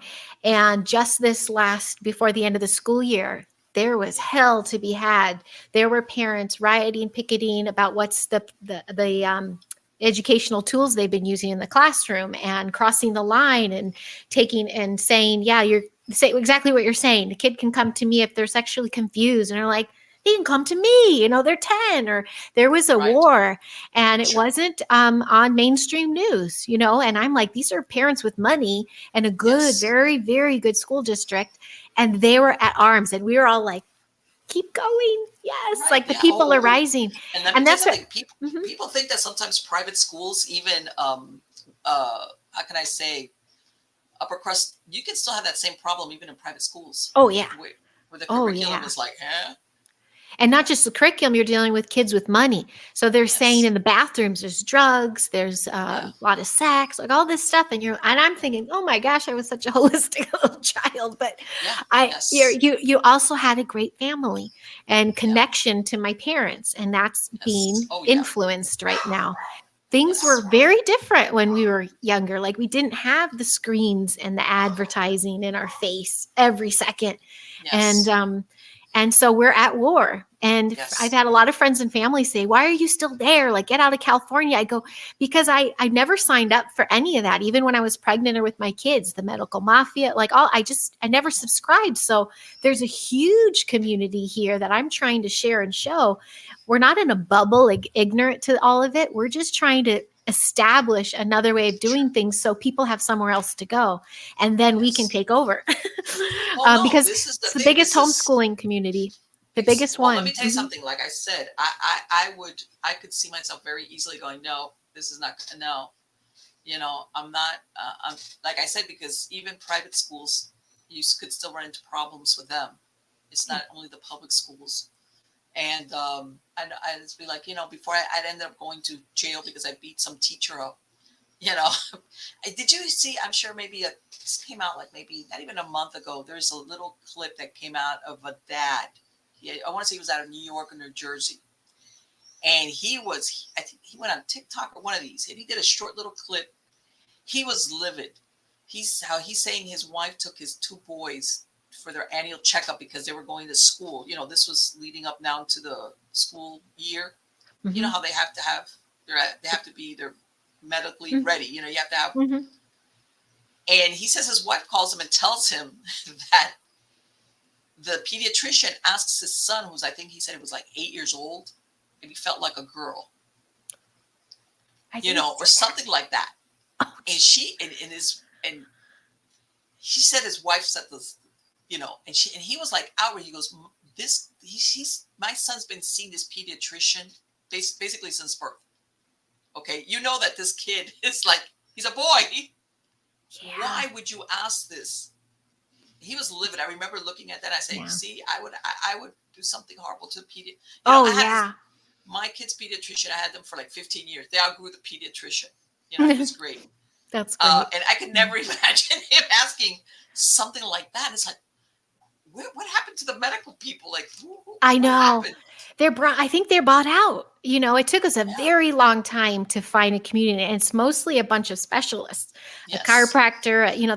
That's our Yes. little. Yes. We have our little group that we go to. We can't line up with anybody that aligns with our beliefs, but the community that I'm in is so big. We all have people. Well, you know So what? And I think this guy was so surprised because since he'd been going for years to this doctor, I know that's surprising. and then all of a sudden, here this Yeah. doctor's asking your son if he feels like a girl, and he's like, "Huh? What do you mean?" Like I've been Wow. trusting you to take care of my kid, Yeah. and Oh, it's like wow. almost like, and I was like, "What is wrong? What is They wrong with got new this?" talking points. They're like, push this now, I think. Yes, and that's the part I don't. I guess my point is, and I understand that sometimes people make choices about as far as making a living. How's that? Mhm. Getting up. I get it. I understand the economics of things, but let's face it. If you're, let's say, a doctor, and let's say you're a pediatrician, I'm sure nobody there is going to pay you more or less whether you ask that question or not. You just treat the patient. I You know, give him a right? checkup. Is everything okay? You feel okay? What's going on, mom? Blah blah blah blah. That's it. Yeah. So when you see that person asking that question, you tell that just gives you insight into the way their head works, their mind works, which is like, oh man, Yep. Yep. you're one of those. You're one of those. Yeah, because they could get their kickback to say, oh, yeah, okay, we'll bring that in. But they're alone with that patient. Yes, They're exactly. in control. They lost their Yes, conscience. They lost their yes. There's conscience and their nothing. soul. There's nobody there that's gonna say, oh, did some little checkbox? Did you ask that question? They're not there. Yeah. So Yeah. that's and I find that in a lot of even like I said, Florida, we're like everybody when this thing was going on, like in the middle of COVID or stuff, there was, a family of a family, and she's a nurse over in Orlando in one of the big hospitals. Her mom is older, and I can't remember. She needed to go to the hospital or see a doctor. Something. It wasn't COVID related. It was just she was sick or something like that. And her daughter, which is a nurse, said, "Mom, you know what? If you haven't gotten vaccinated, I don't want you to come over here because, like, in other words, you're not going to get the same treatment as if you are." And I was like, Aw. "Huh?" And to me, that was like, man, that. And I'm thinking to myself, Yeah. that has to do with the mentality of Yes. That's learned of behavior too. of course, of the medical Yeah. establishment. That I think that's another thing which a lot of people feel very like, how can I say, like a bucket of cold water has been poured on your head. Because I want to say the medical establishment overall, we trusted them. Like when you go see a doctor or a hospital or anything like that, it was like, oh, of course, I'll believe them because they got an MD after their name or something like that. Mm-hmm. Mm-hmm. You know? And a lot of our elders, like my grandma who just passed recently, but she was in love with the doctors. They're gorgeous, they're smart, they have money, and she flirted with them all the way to the end. But she took everything they're selling. She was all about whatever you want, doc, you know best. And it's like, whoo, we lost their sovereignty. Back to the multidimensional, we have universal free will. That's a universal law. And we need to keep some families forget that to apply it to their family. Well, the thing is that, like you said, it's, part of us, I want to say that I'm going to use that word brainwashed because, like, let's say the medical establishment, the thing of if it's a person's a doctor, don't question them because they know better, that kind of deal. And I've even seen, especially with the advent of the internet where people now can look up things. Where some of these doctors get all like their feathers ruffled when a patient like asks them like questions. Yep. It comes in with some research. Right, exactly. They get all mad. Like, wait, well, but I heard that, and they're like, and it's like, okay, that's a new twist in your universe where people are not taking whatever you're saying. Mm-hmm. That's when I just feel I get the hopium and I get some optimism. I'm like, the people are rising. And so I share stories from California because you don't get it on the news to say the people are leaving the LA Unified in droves. They're choosing homeschool, and the medical people are questioning like, hey, what did you do to us there? And they're really on an uprising. And then they just get tighter and tighter with their mandates and rules. And now we're under a strike. So it's like, as a matter of fact, that the other day that they were talking about it, that basically, all these hospitals, how can I say the doctor, forget, home visits, but, before you used to have doctors that would have their own individual practices, either that, they've all sold out. They've all been bought over by big corporations, whether it's a hospital or one of these smaller practices where they had 3 or 4 doctors working out of that. Because before, once upon a time, one doctor would have his one office. That was it, And if he was on vacation, there was somebody that, that would take his, his emergencies. But that was it. And then they went to those 3 or 4 doctor offices. And even now those basically have, the doctors sometimes continue to work there, but they've sold out to these corporations who tell them basically, this is how we're going to run it. And this is what we're going to do. And this is how you're going to treat the patients. And this is what you're going to prescribe, et cetera, et cetera, et cetera. So that unfortunately is, and then we could just go down the very deep, deep hole. I know. It could go a lot of places. Big pharma is another I know. I don't want to get your show taken down. No. I was going to say I had to deal with a lot of different kinds of doctors in 2021, 22. And I have a good story. It's a chicken story. I had chickens and it was Halloween, and we had city coons. This is in the valley. These raccoons are like dogmen. I mean, they're huge. And they kept getting into our very secure coop and getting our chickens.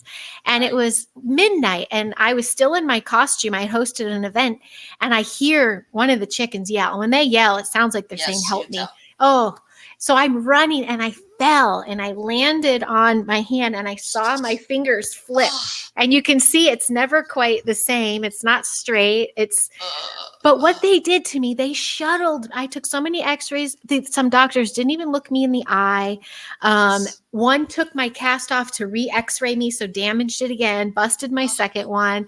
They're creating they were surgeons. They're like, oh, well, we just get surgery and fix it. I go, it didn't have to be jacked in the first place. You never right. said it right. And there was no bedside manner. No. And I was like, what happened? Like, oh, Yes. take Yes, over, the exactly. mafia. Yeah, it was awful. Exactly. So I'm there. I still have people saying, don't you want to get that fixed? I go, no, this is my story. Yes. Yes. They, Yes. And yeah. And I'm like, it people, was, yeah, the and I want to say it's the same thing with teachers. There was people that yeah. before would go into the medical field or the teaching because that's what they really wanted to do. This is what they love to do. They wanted to be a doctor, or let's say they wanted to be a teacher. But all of a sudden, the fields have gotten full of people that basically it almost irritates them to deal with people. They're just there for the money. Mm-hmm. Okay, whatever it is. It's like you have no place. This is, those Yeah, kind of professions are people professions. You can't get away from it. Like, what are I you know. doing here? You It know? always makes me scratch my head. When I used to work in motion picture, when I got old, I was in front of the camera, and then behind I did snacks. I was craft service, and you have to be of service. That's why it's Uh called huh. craft service. You serve Right. people. I met the crabbiest people. I'm like, why are you even doing this? You're getting Yes. 12-hour days. You're talking to people. It's for the paycheck Yeah, of and the free course. food. Of course. And I'm Of like, course. what happened to people following their bliss? Oh no. No. No. No. But some of those people, though,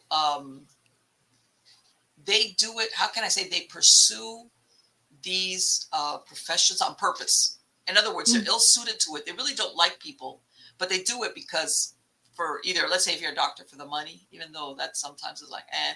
But in other words, they just go to it and then they skim by. Um, and this, I heard this after my kids were out of school, even before all of this, that some of these teachers, which is, I don't know if you've, I don't know how old your kids, but there was a point that kids were going home and doing 3 hours worth of homework because basically they weren't getting taught at school. oh, These oh, teachers are giving them basically packets of information. They're not really teaching them.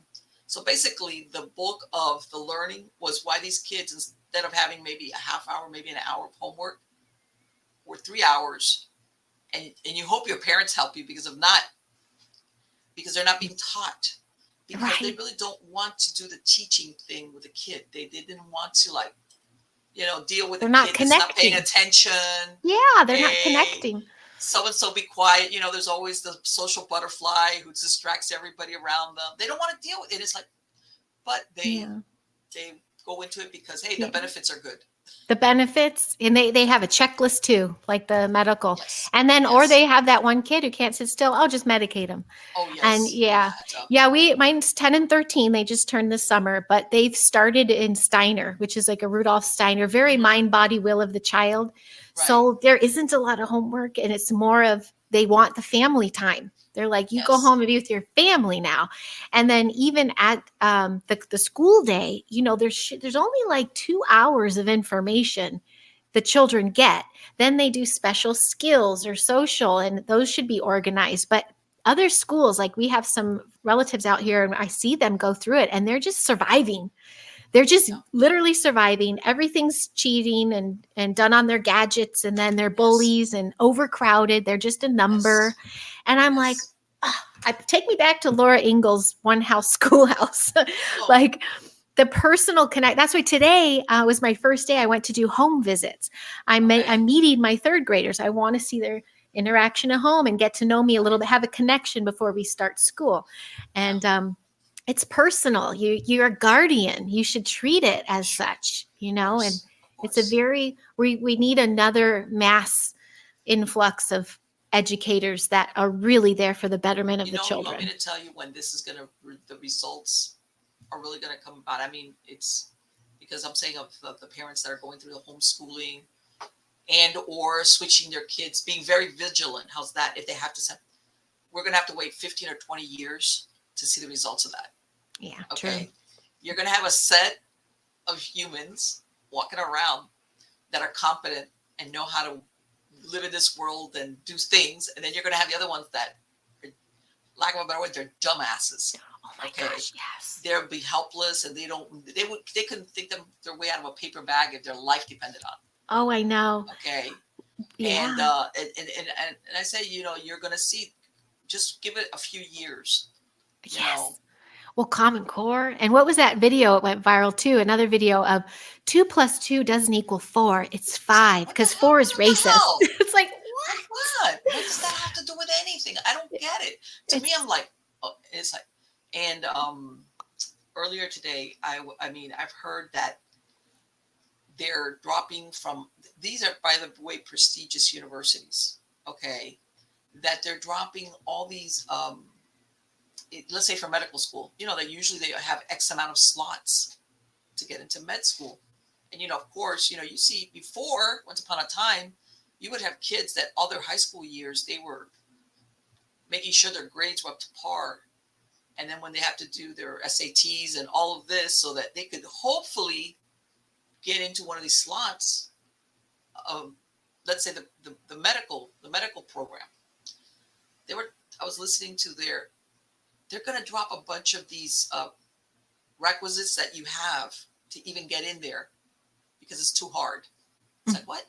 What are you talking about? Oh no! And it's everybody, like, okay, I guess I'm not going to.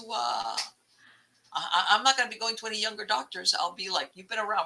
Where did you get your education? How long ago? I know. I'm older than some that I've seen recently. I'm like, uh-oh. Yeah, okay. Were you one of those that they didn't make you like qualify? Everybody gets a trophy. It's an everybody gets a trophy thing. Everybody's in. Yeah. Everybody's. Yeah. And part of me is I understand the purpose of it.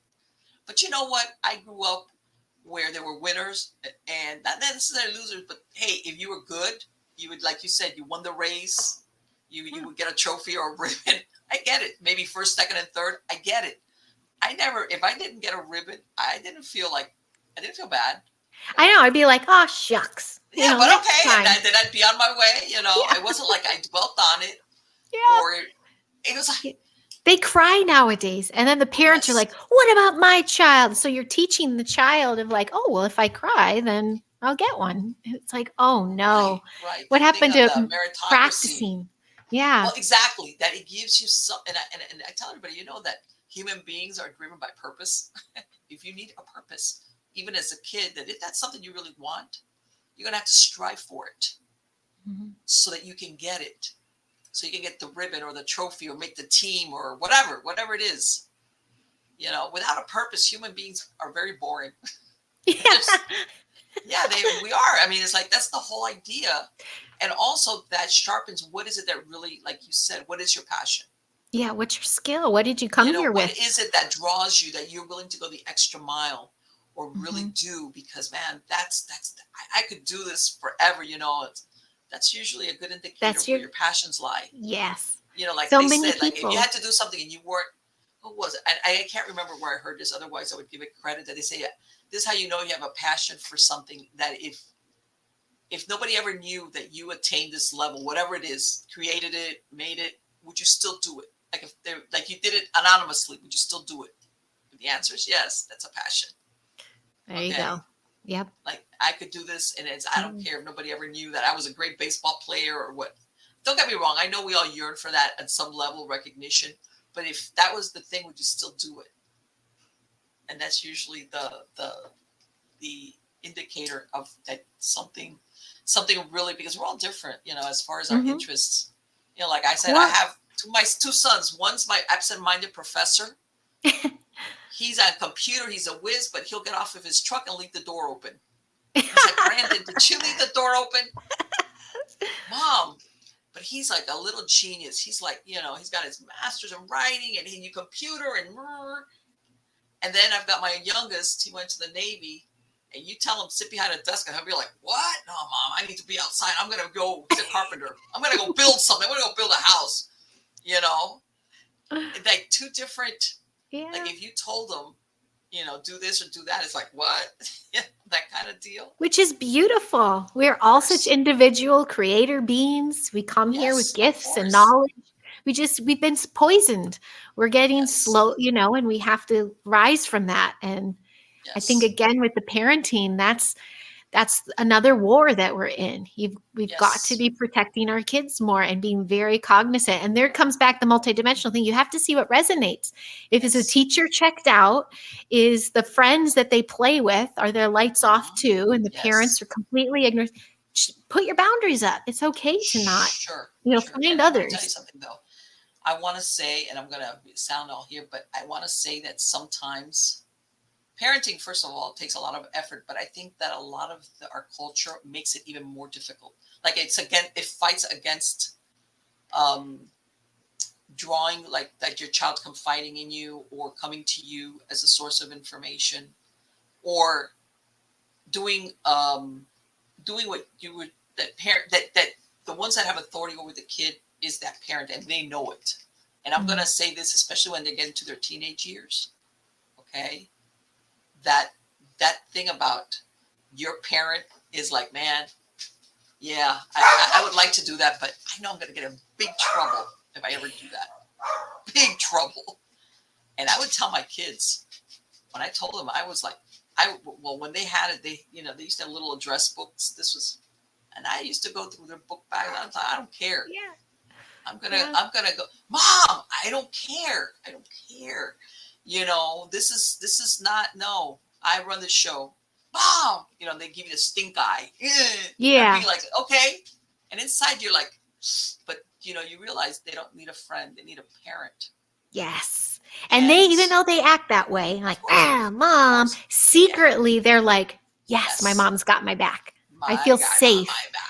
Yeah, I Exactly. feel safe. Exactly. These children do not feel safe. No, they So then don't. They enter don't. stage left is a TikTok video and groups and 50 Yes. different genders. And you can dress like a cat and pee in a litter box in your classroom. It's okay. Yeah, There, and that's another thing. kids Like, are what the hell? confused. They're so confused out there. So Yes, we got to get it back. Yeah. sometimes but you know what? We're gonna come. Some, and I hate to say this, but it also, we could say that. Let's say we could blame the teachers, or we could blame this, or really a lot of times the problem is the parent. Either they're on board with it, or they're permissive, or they just like, oh, and it's like, Mhm. you need to They need to protect your grow a child. pair. They need to grow a Yeah, pair. you need to protect your child. I mean, there's such a thing as like, you need to protect your child. Whatever Yeah. it takes, you need to protect your child. That's what a Yeah. child wants their parent to do, okay, which is protect them. Okay, I'm not going to expose you to something that's meant for adults. I'm not going to let you worry about things that are meant for adults. And I'm going to protect you, like their innocence, like Santa Claus. I mean, I had my kids. I made up stories on the fly about Santa Claus because, eventually they come home and they start saying, Mom, because they told me that Santa Claus is not real. And so it's like, I go, no, no, no, no. That kid, I want to tell you something. You know what happens? Santa Claus sometimes gets caught up and he asks parents for a hand. But of course.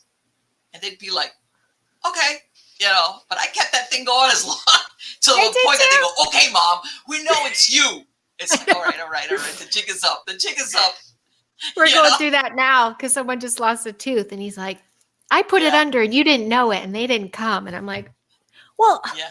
it's a cavity. Yeah, Like, exactly. Like you mix, and do you know what those things? I look at it as you spend the most of your life being an adult, and that innocence of childhood, where you thank believe you. Santa Yes. Claus and you believe in the Tooth Fairy and you believe stuff that doesn't look like you're going, boy, that's a stretch. Only as a child and as a parent, you need to protect that. That's why when I see some of the stuff that's going on with children, Mhm. it's like you got to be out of your you. Yeah.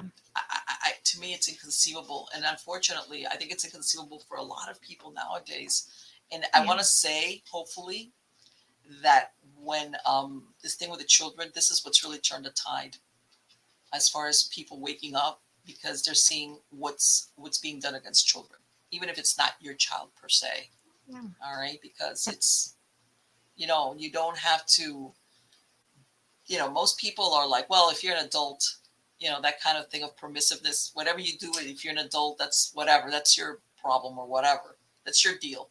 But when you Mhm. start bringing children into it, that's when even people that are childless will go, hey, that's not right. Right. Yep. That's not right. That's why some more people are waking up now. They're like, Yes. oh, it's a war on children. Because if you can Yeah. manipulate and influence children, you can control Hmm. the narrative from Yes. here on out. So and Sure. and back to the parent, exactly what you're saying. Like you can't help but go, this is learned behavior. This is from the parents, and some parents need to get a little tougher. They just Yes. can't be the best friend, and they also can't check Yes. out. A lot of Yeah. them are medicated or just like checked out, and they're Yeah. not parenting, Yeah. and they lost the art of being a parent. It's a Yeah. It's like, hey, gift, who are you hanging out with? Who are your friends? I want to meet them. You got to right? come to the house. I need to know. And if I find somebody that's approval, I'm going to give you grief and I'm going to tell you, you're going to get rid of that friend. Ma, I don't care. You're going to get rid of them. And I'm going to give Yeah. you so much grief. I'm going to be up your butt.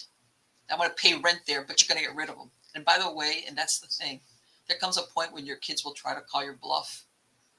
And that's when you hammer down and they're like, holy crap, she's not bluffing. you know? Yep. Yep. She's not bluffing. We She'll need, like, yeah.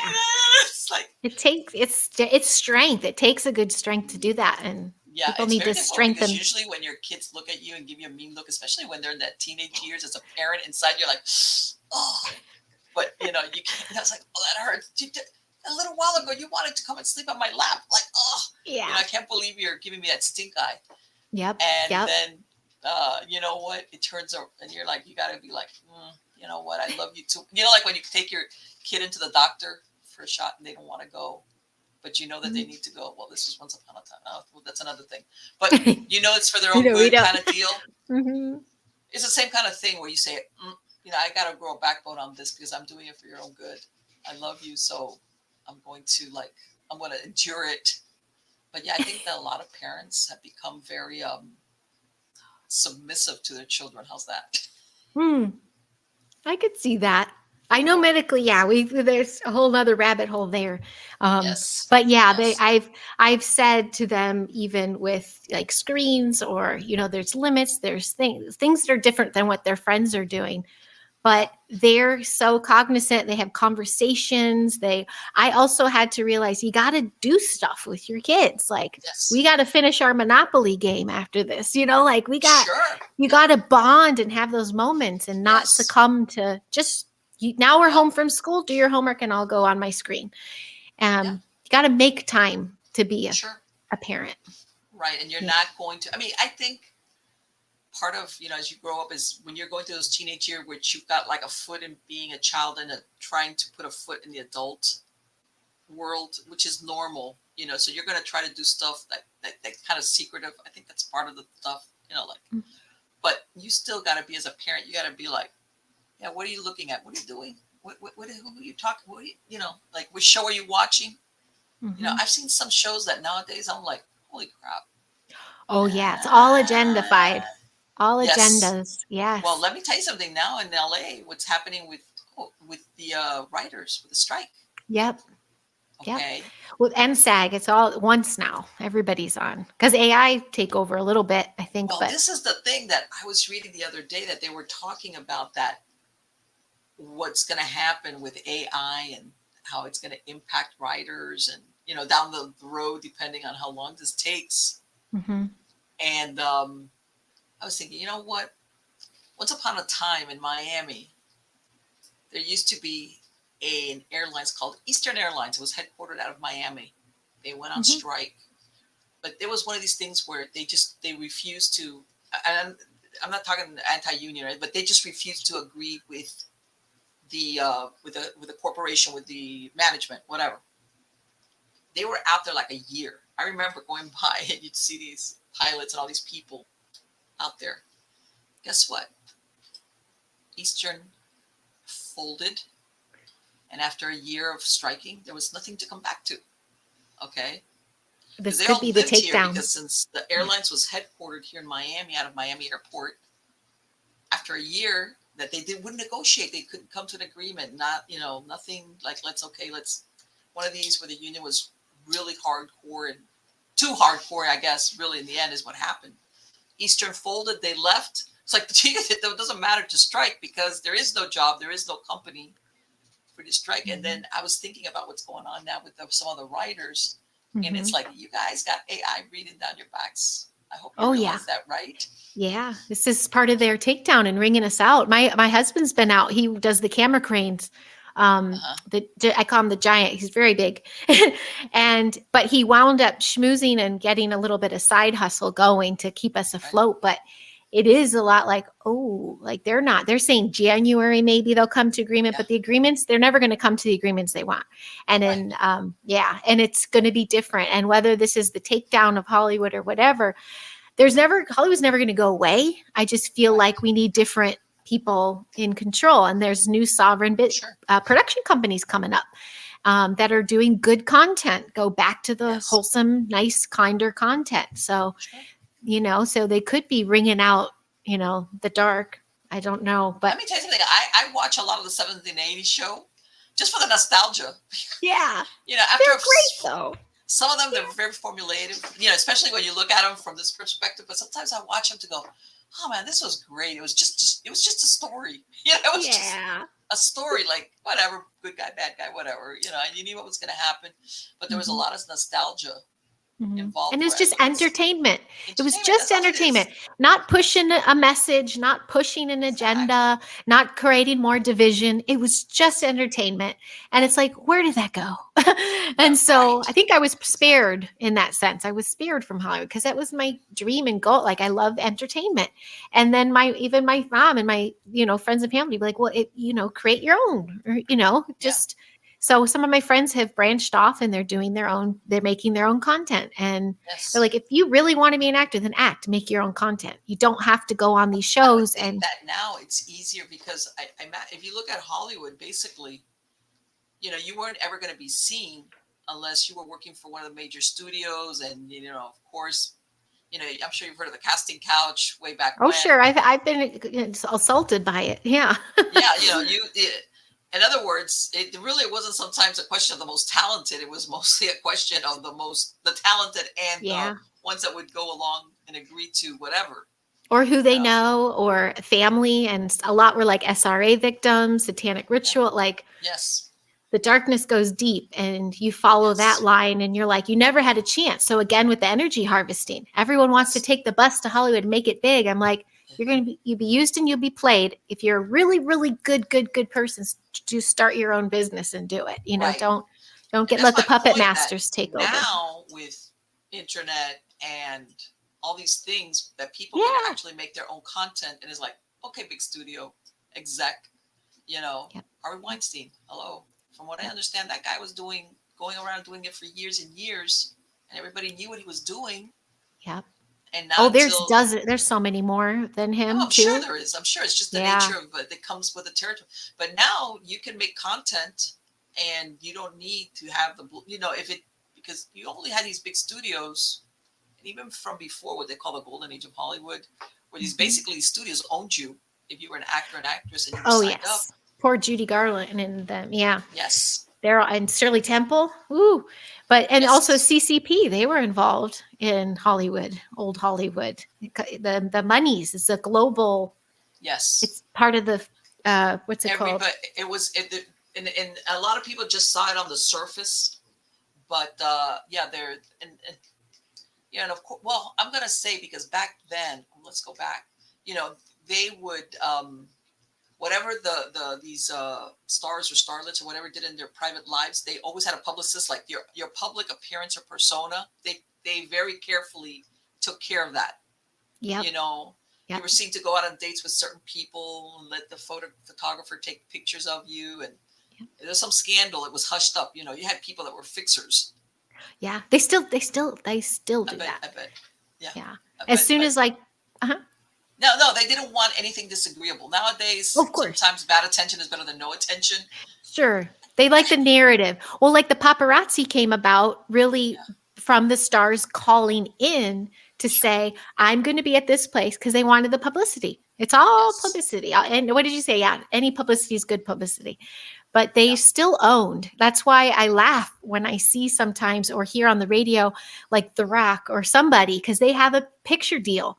With the Uh-huh. studio, they have a deal. And if they can't get their movies pumped, like with the strike now, you see Right. them in commercials and Oh, you see them sure. taking over. And I'm like, oh, they got to finish out their What contract. was it? My A- God, what was And, it? and There then was they'll either taken out or replace or clone. oh, what was it? The other day I'm seeing oh my God, what's this actress? She's Hispanic, but she's Marlene. It's gone blank. But anyway, I see the other day they're promoting this reality show of the two girls that they come in and they like redo your home. Okay, okay. Her name will come to me like in a minute. And she's, Okay. I mean, she's done a lot of big movies. And I'm looking at her like, you're doing a reality show You know, they're doing about reality. fixing up, redoing people's houses, huh? What? What? That's some desperation there. And I was like, and then I think the flip side is also you see also some of these well-known stars doing pharma commercials for this Oh, I weird know. disease. And it's like, and after a while, I caught on. I go, you guys, you just want to be, and you want to be seen. You know, Yeah. you don't want to Well, be I forgotten. remember, yeah, they also get told to, they have to. I know during lockdown and stuff, most of the agencies were giving out one sheets and you had to follow it. You had to post every other day about the mandates. You had to Yes, really push the shot like that was, or you'd be dropped. And sure. so now if they're striking and things, they're going to give them the work. That reality show gal, that could have been anybody. But Oh, sure. that's why everyone's not even a dime a dozen. There's 1,000 per one part, Yes. and it's going to go to the name. It's all about the draw Oh and the yeah, no, name you it could and tell the they're putting her deals. in there because otherwise, and it'd be like this thing about coming in and redoing houses is kind of like already, We've it's done okay, that it's so been many done. times. Yeah. you know and Yeah. you're I don't see you as the handy type. You know what I'm saying? I don't see you out there with a it was one of those things like I was like, all right, I'm any minute now, her name will come to me. But she's pretty Mhm. well known. She's done a couple of I hate when this happens. But Mhm. again, when you see things like that, I agree with you. I think Hollywood or the entertainment industry is totally transforming.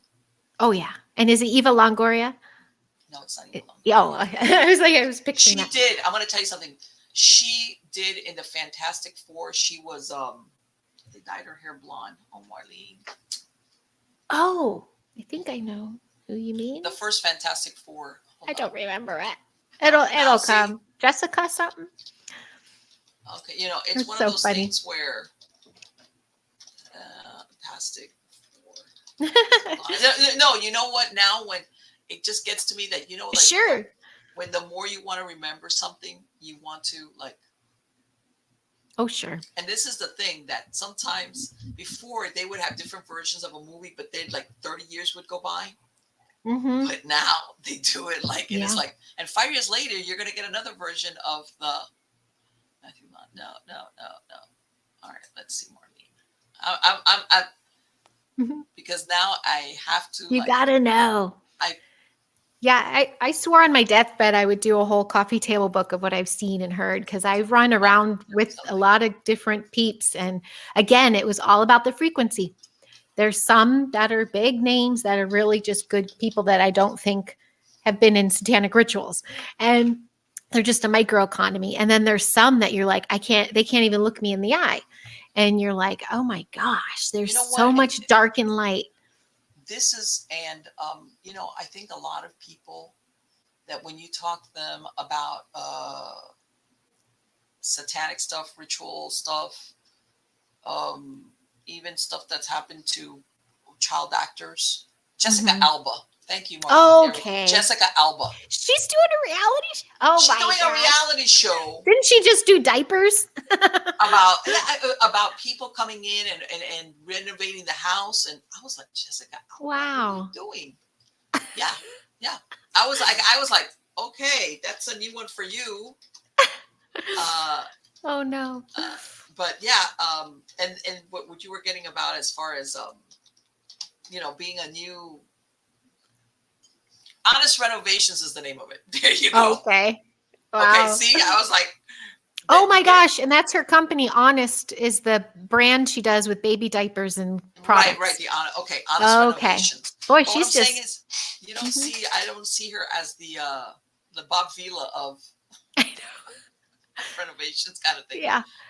But I think no, the she's, thing about the yeah. satanic rituals and stuff, I think a lot of people have a hard time believing that that was prevalent in Hollywood. I Okay. think yeah. I think it's very hard to wrap their brain around. And even being here and Holly, having worked in it, it's in the small towns too. Yes. It's everywhere. It's again the war on the children and control and what have you. Yes. We just this summer we did a huge road trip. We drove 5,000 miles. We drove all the way out to Wow. Arkansas and up and over and down.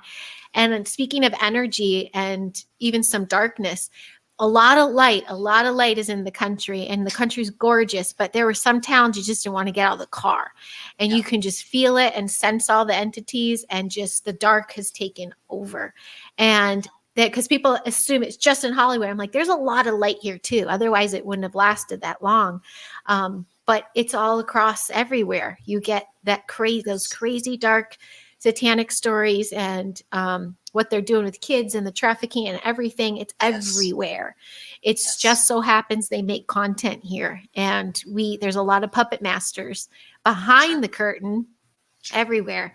Um, Yeah. but this is where they create the illusions. So I'm like, Oh, yeah, yes. okay, let's shift up Hollywood a little bit Well, and get rid of the illusion.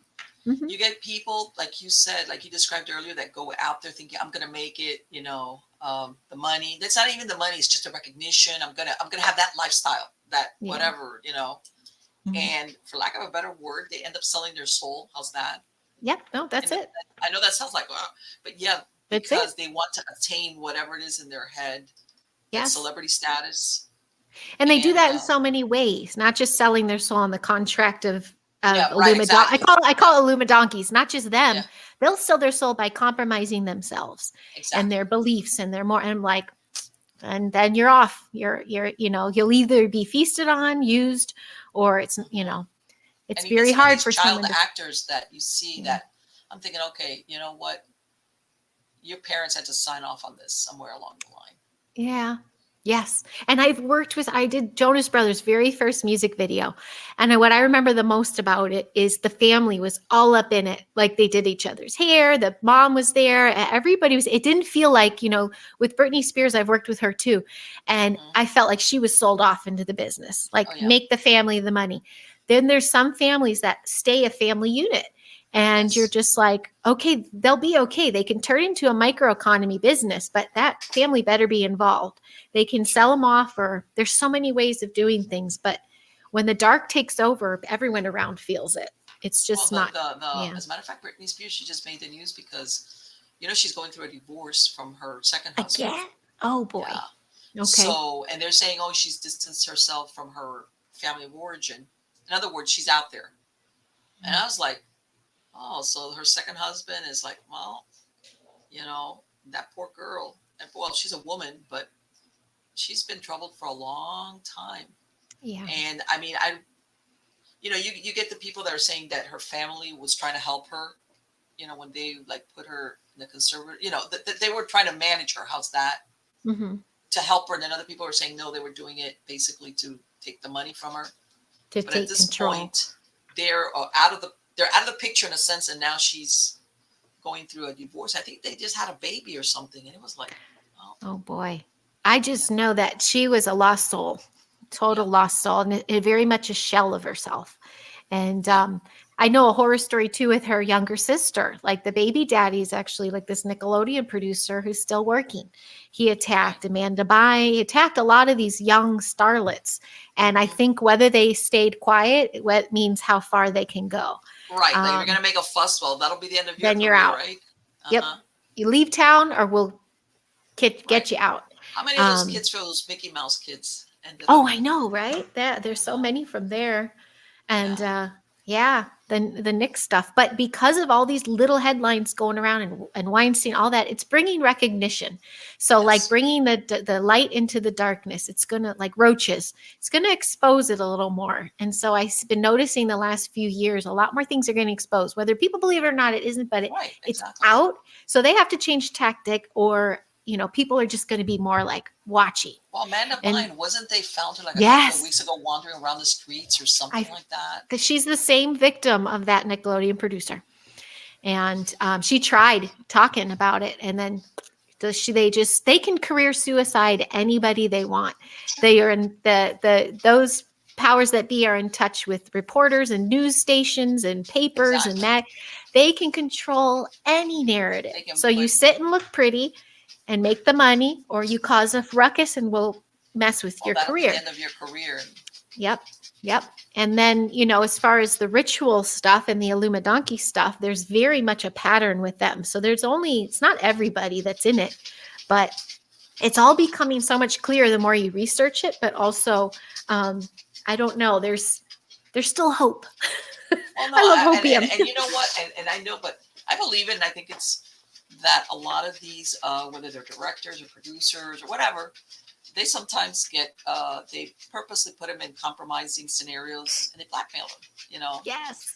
Oh, that's They're what the like, Playboy guess what? Mansion was. Now we own you, and if you don't, not only are we're going to let this out, and like you said, Yeah. they've got people in They've the got people media everywhere.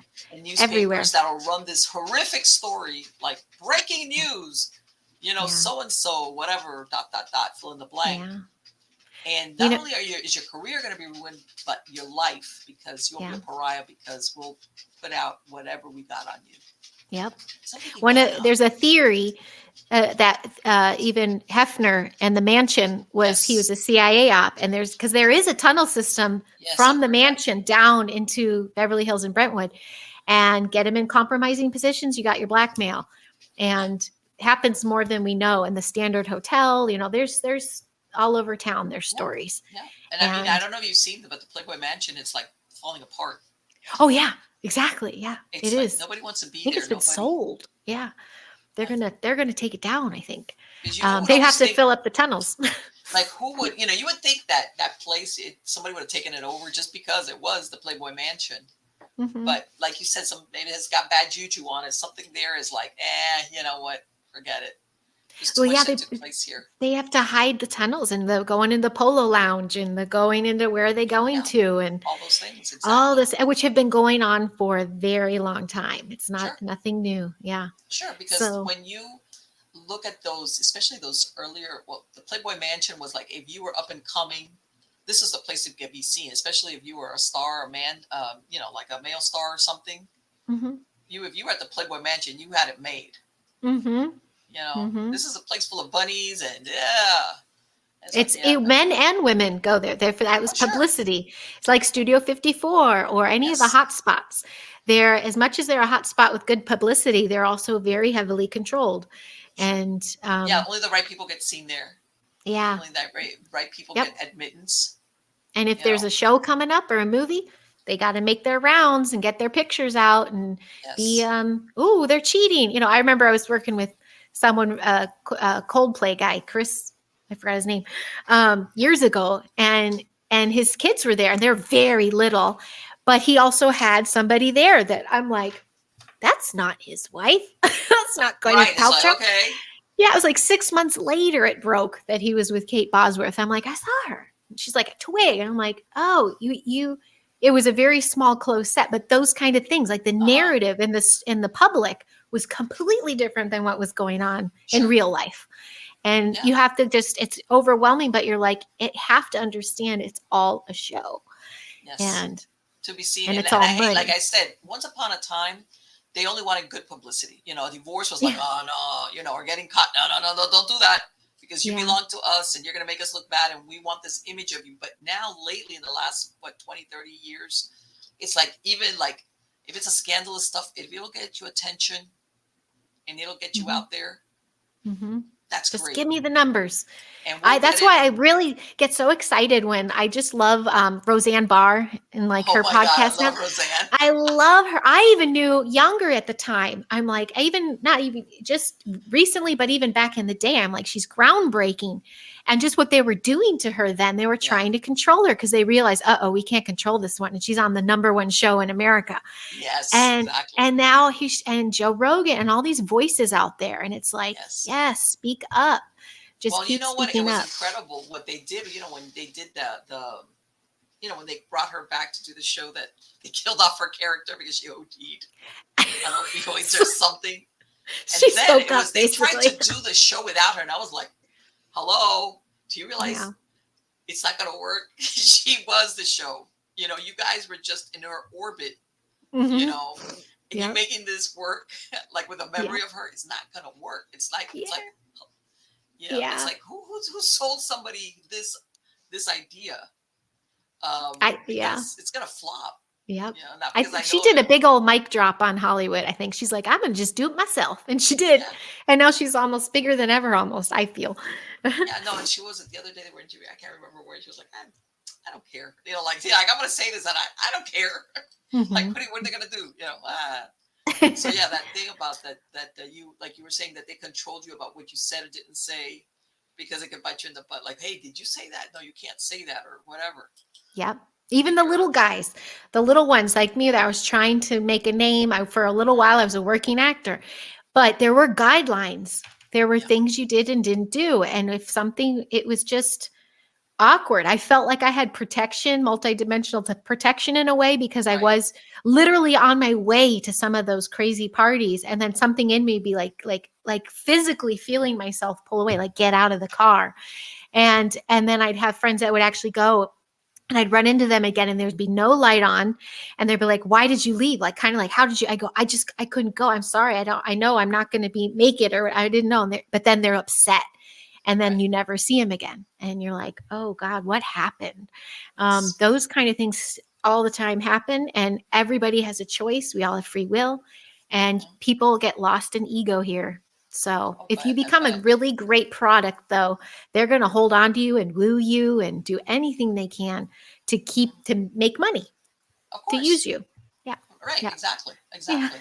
Yeah. And a lot of people, like I said, they go out there with this illusion of what they see on the outside, but like you said, there's something going on in the back that they never see. Is like really what the price tag is on this if you don't know what you're doing, or if you don't Yeah. have, how can I say it, a moral compass. How's that? That Yep. you say, That's it. no, I'm not going to do that. I Yep. don't care. So okay, forget it. I'm not going to do that. You Yep. know, Yep. and I think that a lot of people out there, they go with good intentions and they end up getting caught in the whatever, because I'm sure it's little by little, that Yeah. they get you to go along with certain things or do certain things or be quiet about certain things Mhm. that later on, you're like, I'm in too deep. How's that? Oh, yeah. People have been scared silent. Yeah. Hmm. It's like, okay, you want to put, in other words, they know, if you ever want to put the poop out on us, guess what? You're in that poop too. So if you ever go, you're going to expose yourself. And after a while, I think they know who's that. Even if it's, how can I say, even if it's not a blackmail kind of scenario, but you're complicit, you knew, or you were there, and you didn't say anything. So guess what? You want to talk about it. You better include yourself in that conversation. And some people are like, oop, may Yes. not, may not say one. You know who's great? This is on the way out. I don't know if you've ever followed James Wood. James Oh, Wood's I on. love him. I love the best Twitter ever. Yes. He's great. He's the best. He's fantastic. Couple years I've been obsessed with him on Twitter. I'm like, go, James, go. Yeah, Yes. he's like spanking him hard, I and love it. it's like, yeah, I love to see That's some of the stuff he that's again says. what you were saying in the beginning. They all have a chance on this platform and the internet and stuff to just Yeah, get out there without anyone telling them what to do. And yeah. So they're what causing do you some trouble. what are you going to threaten me with? What, that you're not going to hire me? Oh well, okay.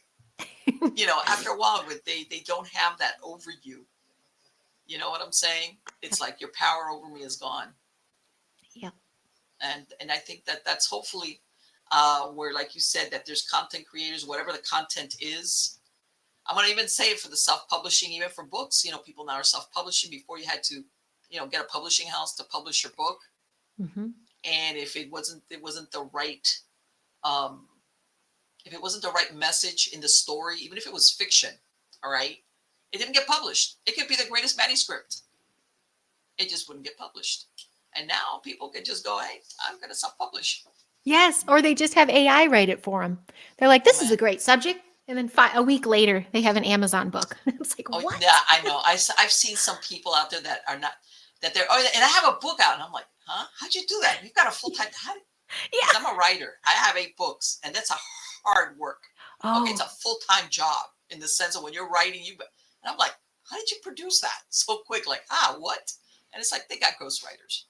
They got Oh yeah, ghostwriters, for you sure. know. So yeah, it's like, all right, all right, okay, we'll say you're a writer. Sure, sure, sure, sure. That's just me being like, I'm just, I'm getting a, Cheeky. I'm like from the old school where, you writers actually wrote stuff out. Yes. They rented a cabin and got Or out yeah, there. I'm getting my writer's block, that kind of stuff. But Yeah. yeah, and it's but yeah, the let me tell you something. I hope you come back and we're going to talk about that because especially where you're at, I think that this thing of AI and Chat GPT and all this, I think that's really going to turn. You know why? In mhm. Have you seen those deep fakes that they do? Like that, Oh that yes. last movie that came out with Indiana Jones where they made him younger. I The didn't even see it yet. I heard I it was a haven't lot. seen it, but I saw Yeah. some shots that they Okay. did when when they were releasing the movie. They do some stories, and they had a Yeah. couple of pictures of how they made him young because they were doing the before and after in the film, what he looked Hmm. like when early, Harrison Ford kind of deal. Yeah. Those deep fakes that they have are incredible. Oh my gosh, yes. And It's I'm thinking, it's yeah, it is. I don't think it's just Hollywood either. I think it's on our news. I oh think yeah, it's yeah, everywhere. And yes, yeah, that yes. is going to change You know everything. that there's a bunch of um, shows on YouTube that they have a person and it's basically it's AI. You know that, right? Wow. Yeah, I'm not surprised. And I probably watched some and didn't know it. And And want me to tell you, how usually you can pick up on it on their blink rate of their eyes. oh, ooh, I'm going to look for When that now. especially when they're narrating or something, they make them blink, but it's almost like I'm going to make you blink to make it look like I'm human because if I didn't blink, you'd think like, what's wrong with you? So But it's they an blink like obvious. very, how's this? They blink very slowly, Wow. very, Okay. like it's very, and their voice, yeah, they have inflection, but at the same time, it's very like level. Hmm. And I was like, and then I started looking for it, and there's a bunch of YouTube videos that it's AI produced. The person because they want to make it look and the narration, whoever's narrating it, it's a robot. Wow. And it's Man. like, yeah, they're trying to influence us to like, And this was coming. I remember being on MySpace and warning people. oh I'm my like, god, MySpace. Can you remember? I was already down rabbit holes. I'm like, the transhumanist agenda is coming, agenda 20, agenda 30, agenda 50. I'm Yeah, like, yeah, computers are going to take over. Da, da, da, da, da. And now it's like, yeah, oh, yeah, it's here. And they're striking over it. I'm like, oh, yeah. this Let me is, tell you we're that in those it. writers got a lot to worry about. Yes. Yes. They And the do. Now, actors. And the actors. Mm-hmm. I how's this? I think that maybe if you want to look at, I think though truly something really creative and original, you're not going to get it with AI. I think that's Oh, another yeah. long You're going to time. have soul in it. Yeah, Yeah. that original idea, that thing that you're thinking out of the box. That's I'm sorry. I think that's going to be total. It's going to be a human thing. But Yeah. stuff like mediocre, something to middle ground, yeah, you could probably get it out of AI. And then of course then we go into copyright infringement. That's another big thing that's going on now with a lot of these different companies. Like the I went on what was it, on Gab. They have an AI, and you feed it a couple of words and it will give you something back. So I put in there one word, Botticelli, and it gave me back this basically it took all the information from all the Botticelli, and it gave me like this Virgin Mary kind of, but nothing like, of course it's made up, Wow. like Oh, artwork. And I was like, wow. I'd be like, wow, I've okay. I've seen an ad where they did that with 50 with the states. And Yeah. what if they just put in the state, then the stereotypes made a person. And Uh-huh. I was just like, every state you went, I'm like, yep, yep. Oh yeah, that's Texas. Oh, that's Yeah. California. Like you could tell. I'm like, holy smell. But it's like in seconds. Yes, That's it does. But the thing is this, basically all it is just it has information, and because it's a computer, mm-hmm. it can generate it. It can scan it very fast, but it's Mm-hmm. only as good as what's in there. It's not, nothing's original Mm-hmm. in the sense of, Mm-hmm. that thing about, It's so mind. Mm-hmm. I don't really think, I think I'm right. I hope I'm right. that that fear that we have of robots becoming sentient. I don't get Oh that. yeah. I don't think that Okay. is I'm with you there. One of my favorite movies is that Joaquin one, her, and I love Joaquin Phoenix. He's my Hollywood crush. Um, but it was when yeah, the being took over and had emotion and left him and all this kind of stuff. right. There's still something. I'm sorry. There's no soul in there. There's no. Yeah. I'm kind of. But you know what? They've sold us on this. And if you look at a lot of the robot movies that were produced, they Mhm. want to. They did the portrayal is that at some point robots become sentient. You remember like in Blade Mhm. Runner, the original Blade Oh Runner, yeah. the whole Epic idea movie. was these robots basically didn't want to die. They had a finite lifespan, and they came back to look for their creator because they weren't ready to die. And Mhm. even ever since then, if you look at a lot of the stuff that's out there as far as robots, is that robots at some point become sentient, and you start feeling sorry for them. Yeah. You know, Yeah. Hmm. and I nah, I don't go there. I mean, I hear you. Yep, I'm with you on uh, that. I think the yeah, best bit with Blade Runner is the advertising. Remember yes. all the, and I'm like, that's now. That's TikTok. That's what it's all like, just regular people just talking, Well, sharing their products. I'm like, oh my gosh. you're right when you look at that. What was it that it came out in the 80s? The original The late eight, with Blake. It was like I want to say. Hold on, Marley. Wait, we got to put this to rest. Hold on. Right, Google is some good for something after all. yeah, with the But AI, I giggle with people against it online. I go, you're on Facebook. You've been feeding AI. 1982. Okay, there we go. 82. 82. Wow. Blade Runner came out in 82, that original one, which was, of course, it was great. It was a great movie. I loved it. Yeah. But it was that dystopian future, and you had the drizzling and the Yeah. all that, and by the all the Oriental stuff, Yeah. you know, I think and we were on that timeline. I yeah, think that was a possibility, but we shifted yeah. that, I think. But they made it look like, but always the bad guys are the humans because we use the robots, or we fail to recognize that the robots become sentient and blah blah blah blah. And I'm like, nah, I don't think that computers can make that jump. Mm, I know a lot of people, they become self-aware and right. they take over Right. that. I don't believe that. Now, that somebody could program them to, like, how can I say it? Be looking over you, sure. But at the end of the day, the one that's running the show is some human, behind the scenes. I That all of agree. a The sudden, Oz behind the yeah, curtain. yeah. Hmm. That thing that they say, oh, that these different programs that they're, I was like, sorry, don't believe that. I don't get that. I never, I might I be wrong. get you. Who knows? Heidi, has been wonderful to talk to you. I talk to you so much. Oh, you the same, Marley. That was such a Yes, it's treat. great. Thank It's you so fantastic. much. Thank It you has been for having absolutely me. wonderful. I'm going to let you get off to your Monopoly game with your children. I So, hear a little pacing. so for my podcast listeners, what is the website that they can find you at, or where can they Do you find know you? I have all my links on Linktree? So Okay. Linktree/Heidi Popp, because I'm on Rumble Okay. and BitChute and YouTube, Yes. and I'm still That's active the on best way they can Facebook. find you. Yeah, Excellent. Linktree is great. Yeah. Fantastic. Thank you for Again, that. Yeah. thank you so much. Take care. Have a Okay. wonderful day. Thanks. Bye bye.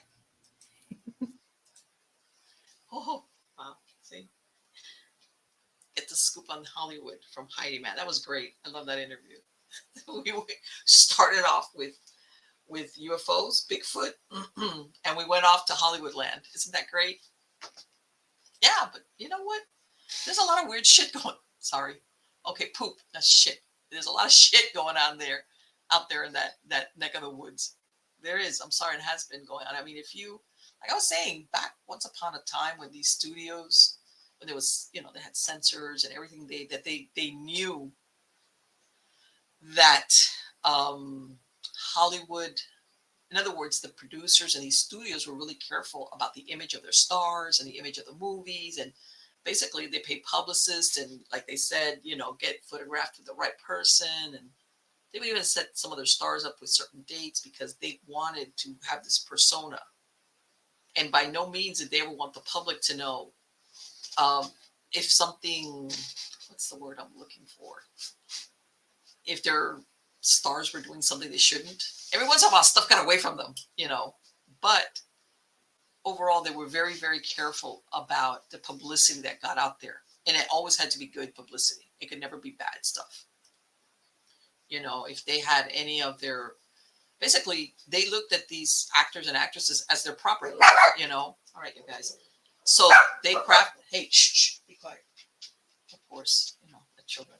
So they crafted this image, and they said, you know what, your image in the public eye is going to affect our bottom line. So you either behave or we'll make you behave.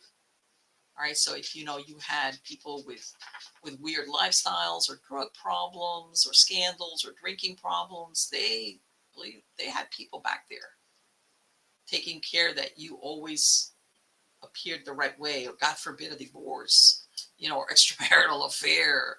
All these things, they were very regulated. All right. But the point is that all the time, though, all these things that you see that are coming out now, as far as Hollywood is concerned, that lifestyle have always been there. It's just that before they were much more careful about covering it up, because it was back then, people, like, even now, people would have gotten turned off if they found out certain things about their favorite stars. They would not go see the movies, or if they thought a certain movie was it could get shut down, be censored or banned, all those things. So they had to toe the line. Now it's, forget it. All hands are off of that. And, you see, and like she said, all these,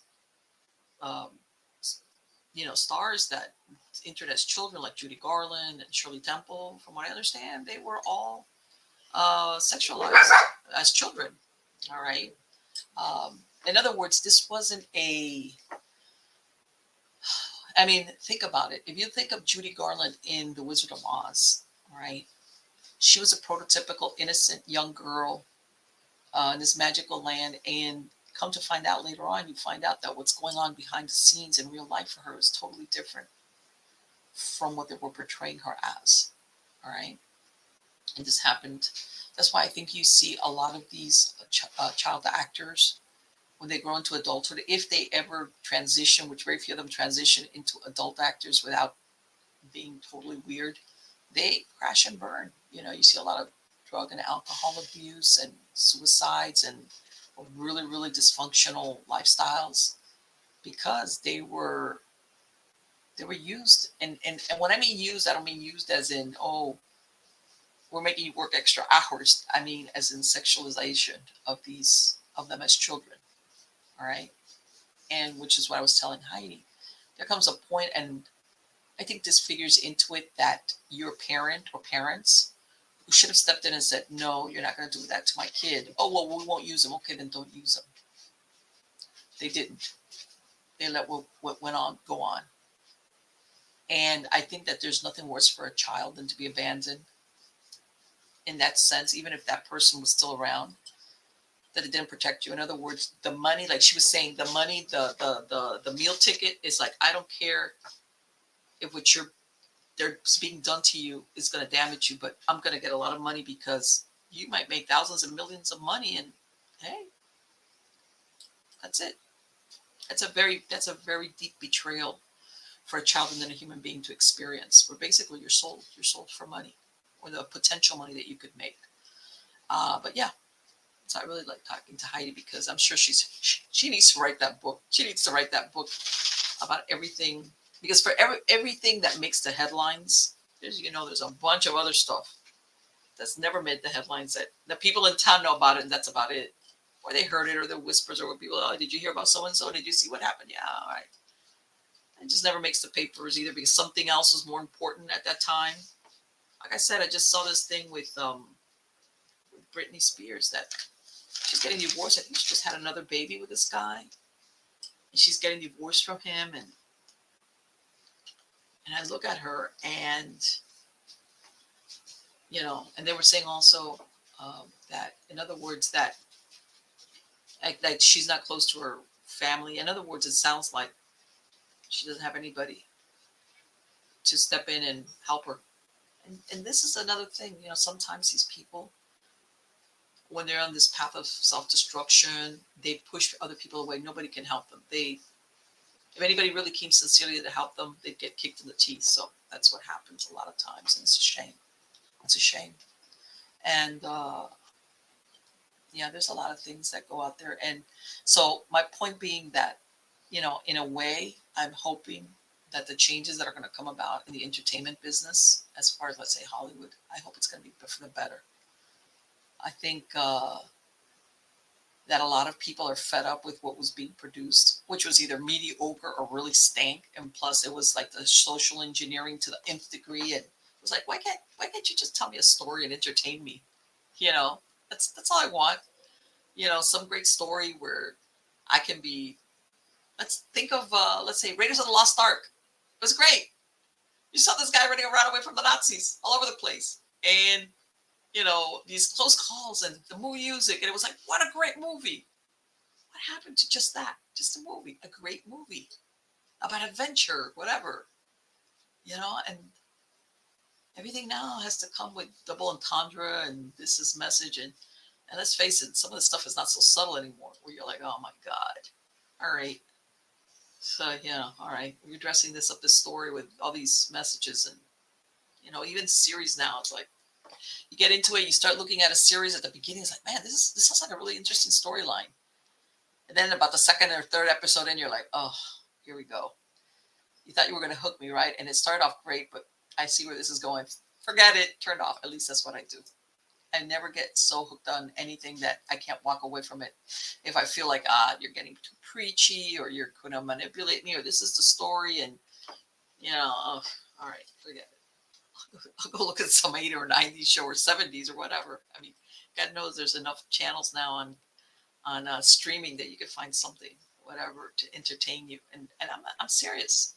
There's times where I look up some of these old shows that I look at them now, and they're very formulaic. Sometimes they're interesting, but more than 9 times out of 10, the storyline is like every week is like.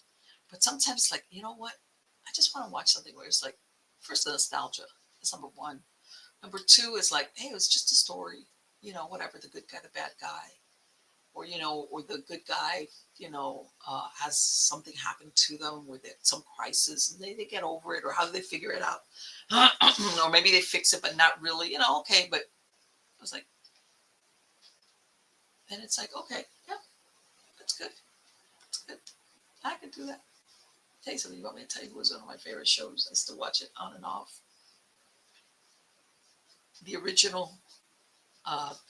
Originally I think they ran it as a series, but very short period. It started as a movie, which was Kolchak. And, the one that was first, it was the Vampire, the Night Stalker. This came out like in the 70s, and the other one, the Night Strangler. And then I think they did a short stint with the series. I don't know how long it ran, but I watched that and I love it because this reporter, he was great. He was doing this reporting on all these things that we look at now. Like I was saying, that he was like, we're ready. They would run out of town because he's going after that story of it's a vampire. And everybody's like, no, it's not. Or it's this guy's lived 100 years and he's going around killing women. I love that. And that's some of the stories that I liked, where the hero was not a perfect person and he was kind of crazy, and he went against the grain or against the authority, and that was his opposition, and he had that boss that would scream at him, what are you doing? That kind of deal. And I really like those shows, and it's nostalgic that it's a simple formula. How's that? It was very interesting. So let's see what happens. Again, guys, don't forget to sign up for my Substack. And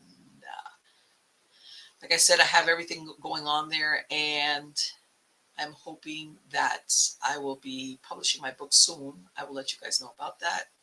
And again, don't forget, I have all my links to everything on my ghostchronicles.com, on mppelliser.com. If you want to listen to anything, the podcast, without commercial interruption, you're going to find it there, or not, links to all the major podcast platforms or the video platforms, which I'm on all of them. All right. And I've got a lot of interesting guests coming up. A lot.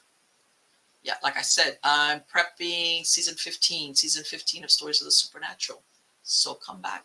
We got plenty to talk about. Till next time, take care.